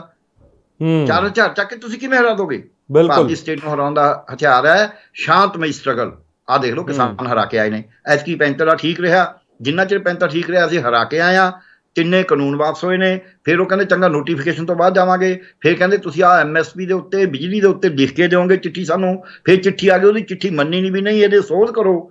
ਉਹ ਸੋਧ ਵੀ ਹੋਈ ਹੈ, ਪਰ ਜਿੱਦਾਂ ਆ ਕੇ ਹੁਣ ਬਣ ਗਏ ਦੋ, ਅੱਡੋ ਫਾਟ ਹੋ ਗਏ। ਹੁਣ ਉਹ ਪਤਾ ਨਹੀਂ MSP ਲਾਗੂ ਵੀ ਹੋਊ ਕਿ ਨਹੀਂ, ਉਹਦੇ ਉੱਤੇ ਕੁਝ ਕਰਨਗੇ ਵੀ ਕਿ ਨਹੀਂ, ਕੇਸ ਵਾਪਸ ਹੋਣਗੇ ਕਿ ਨਹੀਂ। ਲੋਕ ਜਿਹੜੇ ਸ਼ਹੀਦ ਹੋ ਗਏ ਮੋਰਚੇ 'ਚ 700 ਤੋਂ ਵੱਧ, ਉਹਨਾਂ ਦੇ ਪਰਿਵਾਰਾਂ ਦਾ ਮੁੜ ਵਸੇਵਾ ਹੋਊ ਕਿ ਨਹੀਂ। ਕਿਉਂਕਿ ਤੁਸੀਂ ਖੁਦ ਜਿਹੜਾ ਮੋਰਚਾ ਐਡਾ ਇਕੱਠਾ ਸੀ, ਜਿਹਨੇ ਐਨ ਬੂਥ ਲਵਾਤੀ ਸੀ, ਜਿਹਦੇ ਨਾ ਕੋਈ ਪੁਰਾਣਾ MP ਸੀ, ਨਾ ਕੋਈ ਪੁਰਾਣਾ MLA ਸੀ, ਨਾ ਕੋਈ ਹੁੰਦਾ MLA ਸੀ, ਨਾ ਕਿਸੇ ਦਾ ਕੋਈ ਪਰਿਵਾਰਕ ਪਿਛੋਕੜ ਸੀ, ਨਾ ਕੋਈ ਅਰਬਾਂਪਤੀ ਸੀ। ਇੱਕ ਟਕੈਰ ਸਾਹਿਬ ਨੂੰ ਛੱਡ ਕੇ ਕਿਸੇ ਦਾ ਪੁਰਾਣਾ ਇਹਦਾ ਮਜਾਰਿਆਂ ਦਾ ਵੀ ਪਿਛੋਕੜ ਨਹੀਂ ਸੀ ਵੀ ਉਹਨਾਂ ਦੇ ਬਾਪ ਦਾਦੇ ਕਰਦੇ ਰਹੇ ਹੋਣ। ਸੋ ਫਿਰ ਵੀ ਹਰਾ ਕੇ ਆਈ ਹੈ। ਉਹ ਆਈ ਹੈ ਇੱਕ ਸੋਚ ਕਿ ਜੀ ਸਾਡੇ ਨਾਲ ਧੱਕਾ ਹੋ ਰਿਹਾ ਹੈ, ਔਰ ਪੰਜਾਬੀਆਂ ਨੇ ਸ਼ੁਰੂ ਕਰੀ ਸੀ, ਬਾਕੀ ਪੂਰਾ ਮੁਲਕ ਨਾਲ ਆਇਆ, ਔਰ ਮੁਲਕ ਪੰਜਾਬੀਆਂ ਵੱਲ ਦੇਖ ਰਿਹਾ ਹੈ, ਦੁਨੀਆ ਦੇਖ ਰਹੀ ਹੈ ਹੁਣ ਤਾਂ ਵੀ ਯਾਰ ਇਹ ਕਰਨਗੇ ਕੁਛ, ਇਹਨਾਂ ਨੇ ਸਾਨੂੰ ਰਸਤਾ ਦਿਖਾਉਣਾ। ਦੁਨੀਆ ਦੇ ਐਵੇਂ ਨਹੀਂ ਇੰਟਰਨੈਸ਼ਨਲ ਤੇ ਸਾਡਾ ਪ੍ਰਭਾਵ ਪੈ ਗਿਆ। ਸੋ ਅੱਜ ਇਹ ਠੀਕ ਸਵਾਲ ਹੈ ਤੁਹਾਡਾ। ਇੱਕ ਤਾਂ ਇਹ ਹੈ ਕਿ ਹਥਿਆਰਾਂ ਨਾਲ ਤੇ ਹੋਣਾ ਨਹੀਂ, ਇਹ ਸ਼ਾਂਤਮਈ ਸਟਰਗਲ ਨਾਲ ਹੋਣਾ ਹੈ। ਦੂਜੀ ਗੱਲ ਰਜਿਸਟੈਂਸ ਮੂਵਮੈਂਟ, ਜਾਣੀ ਕਿ ਵਿਰੋਧ ਦੀ, ਰੋਸ ਜ਼ਾਹਰ ਕਰਨ ਦੀ ਜਿਹੜੀ ਲਹਿਰ ਹੈ ਇਹ ਸਾਨੂੰ ਬਣਾ ਕੇ ਰੱਖਣੀ ਪਊਗੀ। ਔਰ ਜਿਹੜੀ ਮਰਜ਼ੀ ਸਰਕਾਰ ਆ ਜੇ, ਜੇ ਰੋਸ ਲਹਿਰ ਤਕੜੀ ਹੋਏਗੀ ਤਾਂ ਸਰਕਾਰ ਨੂੰ ਗੱਲ ਮੰਨਣੀ ਪੈਂਦੀ ਹੈ, ਨਹੀਂ ਤਾਂ ਚੰਗੇ ਬੰਦੇ ਵੀ ਮਾੜੇ ਹੋ ਜਾਂਦੇ ਨੇ, ਕਿਉਂਕਿ ਆਲੇ ਦੁਆਲੇ ਸਿਸਟਮ ਬੜਾ ਹੋਰ ਤਰ੍ਹਾਂ ਹੈ। ਇਹ ਬੜੀ ਗਹਿਰੀ ਹੈ, ਮਛਲੀ ਜਾਲ ਨਾ ਜਾਣਿਆ ਸਰ ਖਾਰਾ ਸਗਾਹੋ, ਇਹ ਬਹੁਤ ਡੂੰਘਾ ਸਮੁੰਦਰ ਹੈ, ਇਹ ਬੜਾ ਹੀ ਉਹ ਹੈ। ਤੇ ਇਹਦੇ ਵਿੱਚ ਜਾਲ ਸੁੱਟਿਆ ਹੋਇਆ ਜਿਹੜਾ ਸਾਨੂੰ ਨਜ਼ਰ ਨਹੀਂ ਆਉਂਦਾ, ਤੇ ਉਹ ਜਾਲ ਤੋਂ ਬਚਣਾ ਹੁੰਦਾ ਹੈ। ਉਹ ਜਾਲ ਤੋਂ ਜਿਹੜਾ ਤੁਸੀਂ ਕਿਹਾ ਹੈ ਉਹੀ ਹੈ ਰੈਜ਼ਿਸਟੈਂਸ ਮੂਵਮੈਂਟ। ਕੀ ਡਾਕਟਰ ਸਾਹਿਬ ਜਿਹੜਾ ਪ੍ਰੈਸ਼ਰ ਗਰੁੱਪ ਕ੍ਰੀਏਟ ਹੋਇਆ ਐਡਾ ਵੱਡਾ, ਚਾਹੇ ਉਹ ਕਿਸਾਨਾਂ ਦੇ ਪੱਧਰ ਦੇ ਉੱਤੇ ਹੁੰਦਾ ਹੈ, ਉਹਨੂੰ ਪੋਲੀਟੀਕਲ ਹੋ ਜਾਂਦਾ, ਉਹ ਕੀ ਇਹ ਵੀ ਸਟੇਟ ਇਹਦੇ ਚ ਕਾਮਯਾਬ ਨਹੀਂ ਹੋਈ ਜਾਂ ਫਿਰ ਜੀ? ਬਿਲਕੁਲ ਠੀਕ ਹੈ, ਤੁਸੀਂ ਇਹ ਸਟੇਟ ਦੀ ਕਾਮਯਾਬੀ ਹੈ। ਸਟੇਟ ਚਾਹੁੰਦੀ ਸੀ, ਤੁਸੀਂ ਦੱਸੋ, ਐਡਾ ਵੱਡਾ ਜਿਹੜਾ ਹੁਕਮਰਾਨ ਆ ਜਿਹਦੇ ਬਾਰੇ ਅਭੀ ਇਹ ਤਾਂ ਕਿਸੇ ਦੀ ਸੁਣਦਾ ਹੀ ਨਹੀਂ, ਲੋਕਾਂ ਨੇ ਲਿਖਣਾ ਸ਼ੁਰੂ ਕਰਤਾ ਸੀ ਇਹਨਾਂ ਦੇ ਸਮਰਥਕਾਂ ਨੇ ਵੀ ਹੁਣ ਤਾਂ ਕਾਨੂੰਨ ਪਾਸ ਹੋ ਗਏ ਜੀ, ਹੁਣ ਤਾਂ ਇਹਨਾਂ ਦੇ ਨਾਲ ਜਿਉਣਾ ਸਿੱਖੋ, ਵੀ ਇਹਨਾਂ ਦੇ ਨਾਲ ਰਹਿਣਾ ਕਿਵੇਂ ਹੈ। ਤੇ ਜਿਹੜੇ ਬੰਦੇ ਕਹਿੰਦੇ ਸੀ ਕੋਈ ਅਲਟਰਨੇਟਿਵ ਨਹੀਂ, ਉਹਨਾਂ ਨੂੰ ਦਿਖ ਗਿਆ ਵੀ ਇਹ ਸਾਰੇ ਵਿਕਲਪ ਟੁੱਟ ਗਿਆ, ਸਾਰਾ ਉਹਨਾਂ ਦਾ ਜਾਲ ਬੁਣਿਆ ਹੋਇਆ ਟੁੱਟ ਗਿਆ ਹੈ, ਤਿਲਸਮੀ ਜਾਲ। ਤੇ ਉਹ ਜਿਹੜਾ ਬੰਦਾ ਹੁਕਮਰਾਨ ਦਾ ਐਡਾ ਵੱਡਾ ਨੱਕ ਕੱਟਿਆ ਗਿਆ ਹੈ, ਉਹ ਤੁਹਾਡੇ ਖਿਆਲ 'ਚ ਸ਼ਾਂਤੀ ਨਾਲ ਬੈਠੇਗਾ? ਉਹਦੀਆਂ ਏਜੰਸੀਆਂ ਨਹੀਂ ਹੈਗੀਆਂ। ਆ ਕਿਤਾਬ ਹੈ ਧਰਦੀ, MK ਧਰਦੀ, ਉਹ ਦਿਖਾਉਂਦੀ ਹੈ ਵੀ 85 ਤੋਂ ਬਾਅਦ ਪੰਜਾਬ 'ਚ ਕਿਵੇਂ ਲੋਕ ਰਲੇ ਹੋਏ ਸੀ, ਕਿਵੇਂ ਏਜੰਸੀਆਂ ਪੈਨੀਟ੍ਰੇਟ ਕਰੀਆਂ ਹੋਈਆਂ ਸੀ। ਸਾਰੀ ਕਿਤਾਬ ਪੜ੍ਹ ਲਓ, 500 ਪੇਜ ਦੀ ਕਿਤਾਬ ਹੈ, ਪੂਰਾ ਦੱਸਿਆ ਉਹਦੇ 'ਚ ਕੱਲੇ ਕੱਲੇ ਨਾਂ ਦਾ, ਕੱਲੇ ਕੱਲੇ ਬੰਦੇ ਦਾ ਹਵਾਲਾ ਹੈ, ਕਿੱਥੇ ਉਹਨੂੰ ਝਾੜ ਦਿੱਤੇ ਗਏ, ਕਿੱਥੇ ਸਰਬੱਤ ਖਾਲਸਾ ਬੁਲਾਉਣ ਦੀ ਗੱਲ ਕਰੀ ਗਈ, ਕਿੱਥੇ ਕੀ ਕਰਿਆ ਗਿਆ। ਸੋ ਏਜੰਸੀਆਂ ਪੈਨੀਟ੍ਰੇਟ ਕਰਦੀਆਂ ਨੇ। ਆਹ ਜਿਹੜਾ ਹੋਇਆ ਕਪੂਰਥਲੇ ਵਾਲਾ ਇੰਸੀਡੈਂਸ ਸਭ ਦੇ ਸਾਹਮਣੇ ਹੈ। ਹੁਣ ਤੁਸੀਂ ਜੇ ਇੱਕ ਗੱਲ ਦੇਖੋ, ਦਰਬਾਰ ਸਾਹਿਬ 'ਚ 2 ਬੰਦੇ ਖੜੇ ਨੇ ਜਿਨ੍ਹਾਂ ਨੇ ਚਿੱਟੇ ਨਿਸ਼ਾਨ ਲੱਗੇ ਹੋਣ ਨੇ ਉਸ ਦੇ ਉੱਤੇ। ਜਿਹੜਾ ਕਪੂਰਥਲੇ ਵਾਲਾ ਉਹਦੇ ਪੱਗ ਨਹੀਂ ਉਹ ਬੰਨਿਆ ਹੋਇਆ ਹੈ ਮਫਲਰ ਟਾਈਪ, ਉਹਦੇ ਉੱਤੇ ਵੀ ਚਿੱਟੇ ਨਿਸ਼ਾਨ ਨੇ। ਜਿਹੜਾ ਉਹਦੀ ਲਾਸ਼ ਨੂੰ ਅੰਮ੍ਰਿਤਸਰ ਨੂੰ ਸਾੜ ਰਹੇ ਨੇ ਉਹਦੇ ਵੀ ਚਿੱਟੇ ਨਿਸ਼ਾਨ ਨੇ। ਜਿਹੜਾ ਕੱਲ ਜਿਹਨੇ ਕਿਹਾ ਇਹ ਜਿਹਦੇ ਬਾਰੇ ਆਇਆ ਹੈ ਕਿ ਲੁਧਿਆਣੇ ਧਮਾਕਾ ਕਰਾਇਆ ਹੈ ਕੋਰਟ 'ਚ, ਉਹ ਵੀ ਬੰਦੇ ਦੇ ਚਿੱਟੇ ਨਿਸ਼ਾਨ ਨਾਲ ਹੀ ਪਰਨਾ ਜਿਹਾ ਬੰਨਿਆ ਹੋਇਆ ਉੱਤੇ, ਦੇਖ ਲਓ ਤੁਸੀਂ। ਸੋ ਕਿਤੋਂ ਨਾ ਕਿਤੋਂ ਸਾਂਝੀ ਚੱਲ ਰਹੀ ਹੈ, ਪੰਜਾਬ ਨੂੰ ਅੱਗ ਲਾਉਣ ਦੀ ਚਾਲ ਚੱਲ ਰਹੀ ਹੈ। ਉਹ ਚਾਲ ਦੇ ਵਿੱਚ ਕੁਝ ਲੋਕ ਫਸੇ ਨੇ। ਮੈਂ ਨਹੀਂ ਕਹਿੰਦਾ ਵੀ ਉਹ ਕੋਈ ਬੇਈਮਾਨ ਨੇ, ਉਹ ਜਾਣ ਕੇ ਨਹੀਂ, ਉਹਨਾਂ ਨੂੰ ਸਮਝ ਆਇਆ, ਨਹੀਂ ਸਮਝ ਆਇਆ, ਉਹਨਾਂ ਨੂੰ ਪਤਾ ਲੱਗ ਜੂਗਾ। ਮੇਰੀ ਹਮੇਸ਼ਾ ਇਹ ਰਹੀ ਹੈ ਵੀ ਜੇ ਤੁਸੀਂ ਆਪਦਾ ਏਕਾ ਤੋੜਤਾ, ਜਿੱਦਾਂ ਅਸੀਂ ਤਾਂ ਬਚਪਨ 'ਚੋਂ ਇੱਕੋ ਹੀ ਗੱਲ ਸਿੱਖੀ ਆ, 5 ਉਂਗਲਾਂ ਕੱਲੀ ਕੱਲੀ ਲਾ ਲਓ, ਤੁਸੀਂ ਇੱਕ ਸਿਰ ਭਾਰ ਨਹੀਂ ਚੁੱਕ ਸਕਦੇ, 5 ਇਕੱਠੀਆਂ ਹੋਣ ਤਾਂ 20 ਕਿਲੋ ਦਾ ਵੱਟਾ ਚੁੱਕ ਲੈਂਦੀਆਂ ਨੇ। ਸੋ ਤੁਹਾਨੂੰ ਇਕੱਠੇ ਹੋਣਾ ਪਊ, ਤੁਹਾਨੂੰ ਇਕੱਠੇ ਹੋ ਕੇ ਮੁੱਠੀ ਬੰਨਣੀ ਪਊਗੀ ਆਪਦੀ। ਜਦ ਤੁਸੀਂ ਮੁੱਠੀ ਬੰਨ ਲਈ ਇਕੱਠੇ ਹੋ ਕੇ, ਫਿਰ ਉਹ ਮੁੱਕਾ ਬਣਦਾ। ਸੋ ਜੇ ਤੁਸੀਂ ਇਕੱਠੇ ਰਹਿੰਦੇ, ਚਾਹੇ ਤੁਸੀਂ ਚੋਣਾਂ ਲੜਦੇ ਚਾਹੇ ਨਾ ਲੜਦੇ, ਮੇਰਾ ਇਹ ਵੱਡਾ ਸਵਾਲ ਨਹੀਂ ਹੈ। ਮੇਰਾ ਸਵਾਲ ਇਹ ਸੀ ਤੁਹਾਨੂੰ ਇਕੱਠੇ ਰਹਿਣਾ ਪਹਿਲੀ, ਇਹ ਤਾਂ ਪਹਿਲੀ ਗੱਲ ਸੀ। ਉਹ ਮੈਂ ਅੱਜ ਨਹੀਂ ਕਹਿ ਰਿਹਾ, ਉਹ ਜਿੱਦਾਂ ਉੱਥੇ 19 ਤਰੀਕ ਨੂੰ ਰੌਲਾ ਪੈਣ ਲੱਗਿਆ ਸੀ ਵੀ ਕੁਝ ਬੰਦੇ ਵਾਪਸ ਨਾ ਆ ਜਾਣ, ਮੈਂ ਉਦੋਂ ਵੀ ਕਿਹਾ ਸੀ ਵੀ ਇਹਨਾਂ ਨੇ ਜਿਹੜਾ ਵੀ ਫੈਸਲਾ ਲੈਣਾ ਏਕੇ ਨਾਲ ਲੈਣ, ਆਪਦੇ ਸਰਬਸੰਮਤੀ ਨਾਲ ਲੈਣ ਜਾਂ ਬਹੁਤ ਸੰਮਤੀ ਨਾਲ ਲੈਣ। ਇਹ ਲੈਂਦੇ ਆਏ ਨੇ ਫੈਸਲੇ। ਤੇ ਹੁਣ ਐਤਕੀ ਕੁਝ ਬੰਦੇ ਆਕੀ ਹੋ ਕੇ ਚੋਣ ਲੜ ਰਹੇ ਨੇ। ਆਕੀ ਹੋ ਕੇ ਜਿਹੜੇ ਜਾਂਦੇ ਹੁੰਦੇ ਨੇ, ਜਾਂ ਤਾਂ ਫਿਰ ਉਹ ਮਹਾਂ ਸਿੰਘ ਹੋਰੀ ਮੁੜ ਕੇ ਬਣ ਜਾਣ ਤੇ ਮੁਕਤੇ ਜਾ ਕੇ ਮੁਕਤਸਰ ਦੀ ਢਾਬ ਦੇ ਉੱਤੇ ਬਖਸ਼ਾ ਲੈਣ, ਤੇ ਜਾਂ ਫਿਰ ਭਾਈ ਉਹ ਬਾਹਰ ਨਿਕਲ ਕੇ ਕਹਿਣ ਵੀ ਚੰਗਾ ਬੰਦਾ ਬਹਾਦਰ ਨੂੰ ਛੱਡ ਕੇ ਬੰਦਾ ਬਹਾਦਰ ਵੀ ਸ਼ਹੀਦ ਹੋ ਜਾਂਦਾ, ਉਹ ਵੀ ਸ਼ਹੀਦ ਹੋ ਜਾਂਦੇ ਨੇ, ਫਿਰ ਜੋ ਮਰਜ਼ੀ ਕਰ ਲੈਣ। ਸੋ ਇਹਦੇ ਵਿੱਚ ਏਕਾ ਸਭ ਤੋਂ ਵੱਡਾ ਜ਼ਰੂਰੀ ਹੈ। ਏਕੇ ਤੋਂ ਬਿਨਾਂ ਹੁਣ ਇਹ ਜ਼ਰੂਰ ਹੈ ਵੀ ਸਵਾਲ ਲੋਕਾਂ ਦਾ ਹੋ ਸਕਦਾ ਅਸੀਂ ਕੀ ਕਰੀਏ। ਮੈਂ ਅਗਲੀ ਗੱਲ ਇਹ ਕਹਾਂਗਾ ਕਿਉਂਕਿ ਆਪਣਾ ਟਾਈਮ ਬਹੁਤ ਹੋ ਗਿਆ।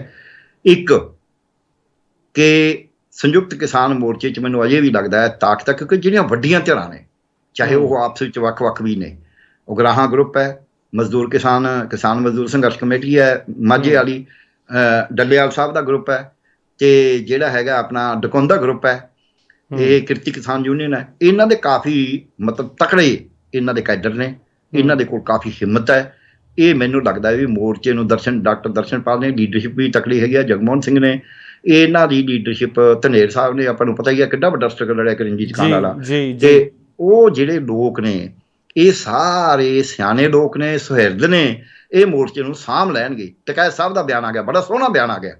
ਉਹਨਾਂ ਨੇ ਕਿਹਾ ਕੋਈ ਗੱਲ ਨਹੀਂ, 4 ਮਹੀਨੇ ਛੁੱਟੀ ਤੇ ਗਏ ਨੇ, ਛੁੱਟੀ ਤੇ ਜਾਂਦਾ ਕੋਈ ਮਸੂਰੀ ਚਲਿਆ ਵੀ ਜਾਂਦਾ, ਜਦ ਆਉਣਗੇ ਵਾਪਸ ਉਦੋਂ ਪੁੱਛਾਂਗੇ। ਸੋ ਇੱਕ ਤਾਂ ਇਹ ਹੈ ਵੀ ਮੈਨੂੰ ਯਕੀਨ ਹੈ ਸੰਯੁਕਤ ਕਿਸਾਨ ਮੋਰਚੇ 'ਤੇ, ਮੈਨੂੰ SSM 'ਤੇ ਉਹਨਾਂ ਯਕੀਨ ਨਹੀਂ ਹੈ ਜਿੰਨਾ ਮੈਨੂੰ ਸੰਯੁਕਤ ਕਿਸਾਨ ਮੋਰਚੇ 'ਚ ਹੈ ਕਿ ਉਹ ਇਹ ਗੱਲ ਨੂੰ ਸਾਂਭ ਜਾਣਗੇ। ਜਿਹੜੀ ਗੇਮ ਖੇਡੀ ਹੈ, ਗੇਮ 26 ਜਨਵਰੀ ਨੂੰ ਵੀ ਖੇਡੀ ਗਈ ਸੀ, ਗੇਮ ਸਿੰਘੂ ਬਾਰਡਰ ਤੇ ਬੰਦਾ ਟਾਂਕੇ ਵੀ ਖੇਡੀ ਗਈ ਸੀ, ਗੇਮ ਲਖੀਮਪੁਰ ਖੇੜੀ 'ਚ ਵੀ ਖੇਡੀ ਗਈ ਸੀ, ਗੇਮ ਗੁੜਗਾਉਂ ਦੇ ਵਿੱਚ ਇੱਥੇ ਸੌਰੀ ਇਹਦੇ 'ਚ ਹਰਿਆਣੇ 'ਚ ਸਿਰਪਾਰਦੋ ਦੀ ਗੱਲ ਕਹਿ ਕੇ ਵੀ ਖੇਡੀ ਗਈ ਸੀ। ਉਹਦੇ 'ਚ ਇਹ ਵੀ ਖੇਡੀ ਗਈ ਸੀ ਕਿਸਾਨਾਂ ਦੇ ਭੇਸ 'ਚ ਜਾਓ ਤੇ ਸਭ ਨੂੰ ਦੇ ਦਿਓ ਦੱਖਣੇ, ਤੇ ਕੋਈ ਗੱਲ ਨਹੀਂ, ਜਾਂ ਲੀਡਰ ਬਣ ਜਾਓਗੇ, ਜੀ ਜੇਲ੍ਹ 'ਚ ਵੀ ਚਲੇ ਗਏ ਨਹੀਂ ਤਾਂ ਅਸੀਂ ਤੁਹਾਨੂੰ ਬਚਾ ਲਾਂਗੇ। ਸੋ ਇਹ ਗੇਮਾਂ ਬਹੁਤ ਖੇਡੀਆਂ ਗਈਆਂ ਸੀ, ਪਰ ਉਹਨਾਂ ਨੇ ਉਹਨਾਂ ਗੇਮਾਂ ਨੂੰ ਹਰਾਇਆ। ਮੈਨੂੰ ਲੱਗਦਾ ਇਸ ਗੇਮ ਨੂੰ ਵੀ ਉਹ ਹਰਾ ਦੇਣਗੇ। ਸੰਯੁਕਤ ਕਿਸਾਨ ਮੋਰਚੇ ਦੀ ਇਹ ਤਾਕਤ ਤੇ ਮੈਨੂੰ ਯਕੀਨ ਹੈ। ਹੁਣ ਆ ਗਿਆ ਦੂਜਾ ਪਾਸਾ, ਰਜਿਸਟੈਂਸ ਮੂਵਮੈਂਟ ਜ਼ਰੂਰੀ ਹੈ। ਉਹ ਤੋਂ ਬਿਨਾਂ, ਪੰਜਾਬ ਦੇ ਹੱਕ ਲਏ ਤੋਂ ਬਿਨਾਂ, ਪੰਜਾਬ 'ਚ ਮੁੱਦਿਆਂ ਦੀ ਨੀਤੀ ਕਰੇ ਤੋਂ ਬਿਨਾਂ, ਪੰਜਾਬ ਦੇ ਵਿੱਚ ਭ੍ਰਿਸ਼ਟਾਚਾਰ ਨੂੰ ਦੂਰ ਕਰਨ ਵਾਸਤੇ ਜਿਹੜਾ ਪ੍ਰਾਈਵੇਟ ਹੋ ਰਿਹਾ ਸਾਰਾ ਕੁਝ, ਇਹ ਰੇਤਾ, ਬਜਰੀ, ਸ਼ਰਾਬ, ਟਰਾਂਸਪੋਰਟ, ਈਵਨ ਨੌਕਰੀਆਂ ਦਾ ਮਾਫੀਆ ਬਣ ਗਿਆ। ਹੁਣ ਤਾਂ ਪੇਪਰ ਜ਼ਮਾਉਣ ਦਾ ਮਾਫੀਆ ਬਣ ਗਿਆ, ਪੇਪਰ ਲੀਕ ਦਾ, ਸੜਕਾਂ, ਇਹ ਸਾਰੇ ਕਾਸੇ ਦੇ ਉੱਤੇ ਕਾਰਪੋਰੇਸ਼ਨਾਂ ਬਣਾ ਕੇ ਲੋਕਾਂ ਨੂੰ ਰੁਜ਼ਗਾਰ ਚੰਗਾ ਦੇਣਾ, ਉਹਨਾਂ ਨੂੰ ਖਜ਼ਾਨੇ 'ਚ ਪੈਸੇ ਵੀ ਆਉਣੇ ਟੈਕਸ ਦੇ, ਤੇ ਨਾਲ ਦੀ ਨਾਲ ਲੋਕਾਂ ਨੂੰ ਸੇਵਾਵਾਂ ਸਸਤੀਆਂ ਦੇਣੀਆਂ। ਇਹ ਤੋਂ ਬਗੈਰ ਕੋਈ ਤਰੀਕਾ ਨਹੀਂ ਹੈ, ਕਿਉਂਕਿ ਹੁਣ ਜੇਬਾਂ 'ਚ ਜਾ ਰਿਹਾ ਪੈਸਾ। ਤੇ ਜਿਹੜਾ ਲੋਕ ਕੀ ਕਰਨ ਫਿਰ? ਹੁਣ ਇਹਨਾਂ ਕੋਲ ਤਾਂ ਪੰਜ ਤਾਂ ਖੜੇ ਹੋ ਗਏ ਨਾ। ਕਾਂਗਰਸ ਹੈ, ਅਕਾਲੀ ਨੇ, ਉਹਨੇ ਤਾਂ ਆਪਦੀ 20% ਵੋਟ ਵੀ ਪੱਕੀ ਹੈਗੀ ਹੈ, ਤੇ ਆਪ ਹੈ। ਉਸ ਤੋਂ ਅੱਗੇ ਆਪਣਾ ਇਹ ਆ ਗਿਆ SSM ਆ ਗਿਆ। ਉਸ ਤੋਂ ਲਾਸਟ ਜੇ ਮੈਂ ਕਹਾਂ ਕੈਪਟਨ ਅਮਰਿੰਦਰ ਸਿੰਘ, BJP ਤੇ ਢੀਂਡਸਾ ਸਾਹਿਬ, ਹੋਰ ਵੀ ਸ਼ਾਇਦ ਕੋਈ ਛੋਟਾ ਮੋਟਾ ਬਣਾ ਲੈਣ। ਇਹ 5 ਤਾਂ ਪੱਕੇ ਵੱਡੇ ਧਿਰਾਂ ਨੇ। ਇੱਕ ਛੋਟੀ ਜਿਹੀ ਧਿਰ ਹੋ ਰਹੀ ਹੈ, 7-8 ਨੇ, ਉਹ ਲੋਕ ਅਧਿਕਾਰ ਲਹਿਰ ਬਣਾ ਕੇ ਤੇ ਕੁਝ ਕਰਿਆ ਹੋਇਆ। ਸੋ ਲੋਕਾਂ ਨੂੰ ਇਹ ਚਾਹੀਦਾ ਹੈ, ਜਿਹੜੀ ਧਿਰ ਸਾਡੀ, ਇੱਕ ਗੱਲ ਹੁੰਦੀ ਹੈ ਦੁਸ਼ਮਣ ਨੂੰ ਪਛਾਣ ਲਈਦਾ ਹੁੰਦਾ ਹੈ। ਜਿਹੜੀ ਧਿਰ ਨੇ ਸਾਨੂੰ ਇੰਨੇ 700 ਬੰਦਾ ਸ਼ਹੀਦ ਕਰਾਇਆ, ਸਾਡੇ ਉੱਤੇ ਧੱਕਾ ਕਰਿਆ, ਸਾਨੂੰ ਮਵਾਲੀ ਦੱਸਿਆ, ਸਾਨੂੰ ਗੁੰਡੇ ਬਦਮਾਸ਼ ਦੱਸਿਆ, ਸਾਡੇ ਉੱਤੇ ਹਮਲੇ ਕਰੇ ਵੀ ਖਾਲਿਸਤਾਨੀ ਨੇ, ਨਕਸਲਾਈਟ ਨੇ, ਉਹ ਧਿਰ ਨੂੰ ਜਿੱਤਣਾ ਨਹੀਂ ਚਾਹੀਦਾ। ਜੇ ਉਹ ਧਿਰ ਜਿੱਤਦੀ ਹੈ, ਜਿਹੜੀ ਲੋਕਾਂ ਨੂੰ ਪਾੜ ਕੇ ਰਾਜ ਕਰਦੀ ਹੈ, ਜਿਹੜੀ ਹਿੰਦੂ ਸਿੱਖ ਦੇ ਨਾਂ ਤੇ ਰਾਜ ਕਰਦੀ ਹੈ, ਜਿਹੜੀ ਸਿੱਖਾਂ ਨੂੰ ਕਹਿੰਦੀ ਹੈ ਤੁਸੀਂ ਆਪਣੇ ਆਪ ਨੂੰ ਕੇਸਧਾਰੀ ਹਿੰਦੂ ਮੰਨ ਲਓ, ਫਿਰ ਕੋਈ ਇਤਰਾਜ਼ ਨਹੀਂ ਹੈ। ਤੁਸੀਂ ਗੁਰੂ ਗ੍ਰੰਥ ਸਾਹਿਬ ਨੂੰ ਪੁਰਾਣੇ ਗ੍ਰੰਥਾਂ ਦਾ ਹੀ ਰੂਪ ਮੰਨ ਲਓ, ਫਿਰ ਕੋਈ ਇਤਰਾਜ਼ ਨਹੀਂ ਹੈ। ਜਿਹੜੀ ਕਹਿੰਦੀ ਹੈ ਵੀ ਲੰਗਰ ਪ੍ਰਥਾ ਨੂੰ ਤੁਸੀਂ ਪੁਰਾਣਾ ਭੰਡਾਰੇ ਦਾ ਰੂਪ ਮੰਨ ਲਓ, ਫਿਰ ਕੋਈ ਇਤਰਾਜ਼ ਨਹੀਂ ਹੈ। ਉਸ ਧਿਰ ਨੂੰ ਅੱਜ ਹਰਾਉਣਾ ਜ਼ਰੂਰੀ ਹੈ, ਨਹੀਂ ਤਾਂ ਉਹ ਫਿਰ ਦੁਬਾਰਾ ਉੱਠੇਗੀ, ਫਿਰ ਦੁਬਾਰਾ ਕਾਨੂੰਨ ਲਿਆਏਗੀ, ਤੇ ਉਸ ਨੂੰ ਹਰਾਉਣ ਦਾ ਵੱਡਾ, ਪੰਜਾਬ 'ਚ ਕੋਈ ਮੈਨੂੰ ਵੱਡਾ ਖਤਰਾ ਲੱਗਦਾ ਨਹੀਂ। ਉਹ UP ਹੈ। ਉਹਨਾਂ ਨੇ ਵੀ UP ਵਾਸਤੇ ਇਹ ਸਾਰਾ ਤਾਨਾਵਾਨਾ ਬਣਿਆ, ਤੇ ਜੇ UP ਤੇ ਸੰਯੁਕਤ ਕਿਸਾਨ ਮੋਰਚਾ ਸਤਰਕ ਰਿਹਾ ਤੇ UP 'ਚ ਉਸ ਧਿਰ ਨੂੰ ਹਰਾਤਾ, ਤੇ ਪੰਜਾਬ ਦੇ ਵਿੱਚ ਵੀ ਜਿਹੜਾ ਵੀ ਪੰਜਾਬ ਹਿਤੈਸ਼ੀ ਹੈ, ਜਿਹੜੀ ਮਰਜ਼ੀ ਪਾਰਟੀ ਨੂੰ ਵੋਟ ਪਾ ਦੇ, ਜਿਹੜੇ ਮਰਜ਼ੀ ਆਊਟਫਿਟ ਨੂੰ ਪਾ ਦੇ, ਆਜ਼ਾਦ ਨੂੰ ਪਾ ਦੇ, ਪਰ ਉਹ ਤਾਕਤਾਂ ਜਿਨ੍ਹਾਂ ਨੇ ਪੰਜਾਬ ਦੇ ਉੱਤੇ ਕਲੰਕ ਲਾਏ ਨੇ, ਪੰਜਾਬ ਦੇ ਕਿਸਾਨ ਨੂੰ ਮਵਾਲੀ ਕਿਹਾ, 700 ਸ਼ਹੀਦੀਆਂ ਕਰਾਈਆਂ ਨੇ, ਜਿਨ੍ਹਾਂ ਨੇ ਸੜਕਾਂ 'ਤੇ ਸਾਨੂੰ ਉੱਥੇ ਰੋਲਤਾ, ਤੇ ਸਾਡੀ ਹਿੰਮਤ ਸੀ ਕਿ ਅਸੀਂ ਨਹੀਂ ਰਲੇ। ਇਹ ਗੁਰੂ ਦੀ ਕਿਰਪਾ ਸੀ ਕਿ ਉੱਥੇ ਸਾਡਾ ਸੰਗਤ ਤੇ ਪੰਗਤ ਦੋਨੇ ਹੀ ਚੱਲਦੇ ਰਹੇ, ਬਲਕਿ ਸਾਡਾ ਏਕਾ ਬਣਿਆ, ਤੇ ਸਾਨੂੰ ਇੱਕ ਦੂਜੇ ਦੀ ਸਮਝ ਆਈ। ਮੈਨੂੰ ਲੱਗਦਾ ਹੈ ਵੀ ਉਸ ਧਿਰ ਨੂੰ ਤਾਂ ਹਰਾਉਣਾ ਅੱਜ ਜ਼ਰੂਰੀ ਹੈ, ਕਿਉਂਕਿ ਉਹ ਤਾਂ ਜਮਾਂ ਅੱਖ ਚੱਕ ਪਾ ਕੇ ਖੜੀ ਸੀ। ਉਹ ਰੋਜ਼ ਸਾਡੇ ਨਾਲ ਪੰਗੇ ਲੈਂਦੀ ਸੀ। ਅਸੀਂ ਉਹਨੂੰ ਦੱਸ ਦਈਏ ਵੀ ਚੰਗਾ ਕੋਈ ਨਹੀਂ, ਅਸੀਂ ਵੋਟ ਦੀ ਚੋਟ ਵੀ ਜਾਣਦੇ ਹਾਂ, ਤੇ ਵੋਟ ਦੀ ਚੋਟ ਉਹਦੇ ਤੇ ਕਰਨੀ ਅੱਜ ਜ਼ਰੂਰੀ ਹੈ। ਹਰ ਬੰਦਾ ਆਜ਼ਾਦ ਆਪਣੇ ਤਰੀਕੇ ਨਾਲ ਇੱਕੋ ਗੱਲ ਦਾ ਫੈਸਲਾ ਕਰਕੇ ਜਾਵੇ ਵੀ ਮੈਂ ਉਹਨੂੰ ਹਰਾਉਣਾ, ਬਾਕੀ ਜਿਹੜਾ ਮਰਜ਼ੀ ਜਿੱਤੇ ਹਾਰੇ ਹਾਲ ਤਾਂ ਇਹੀ ਰਹਿਣਾ, ਉਹਦੇ ਵਾਸਤੇ ਅਸੀਂ ਰੈਜ਼ਿਸਟੈਂਸ ਮੂਵਮੈਂਟ ਰੱਖਾਂਗੇ, ਪਰ ਉਹਨੂੰ ਹਰਾਉਣਾ ਜ਼ਰੂਰੀ ਹੈ। ਬਸ ਇੰਨੀ ਹੀ ਮੇਰੀ ਤਾਂ ਅੰਡਰਸਟੈਂਡ ਹੈ। ਬਹੁਤ ਧੰਨਵਾਦ ਡਾਕਟਰ ਸਾਹਿਬ, ਸਮਾਂ ਦਿੱਤਾ ਤੁਸੀਂ, ਸ਼ੁਕਰੀਆ। ਸ਼ੁਕਰੀਆ ਜੀ, ਬਹੁਤ ਬਹੁਤ। ਇਸ ਪੇਸ਼ਕਸ਼ 'ਚ ਇੰਨਾ ਹੀ, ਇਜਾਜ਼ਤ ਦਿਓ, ਧੰਨਵਾਦ।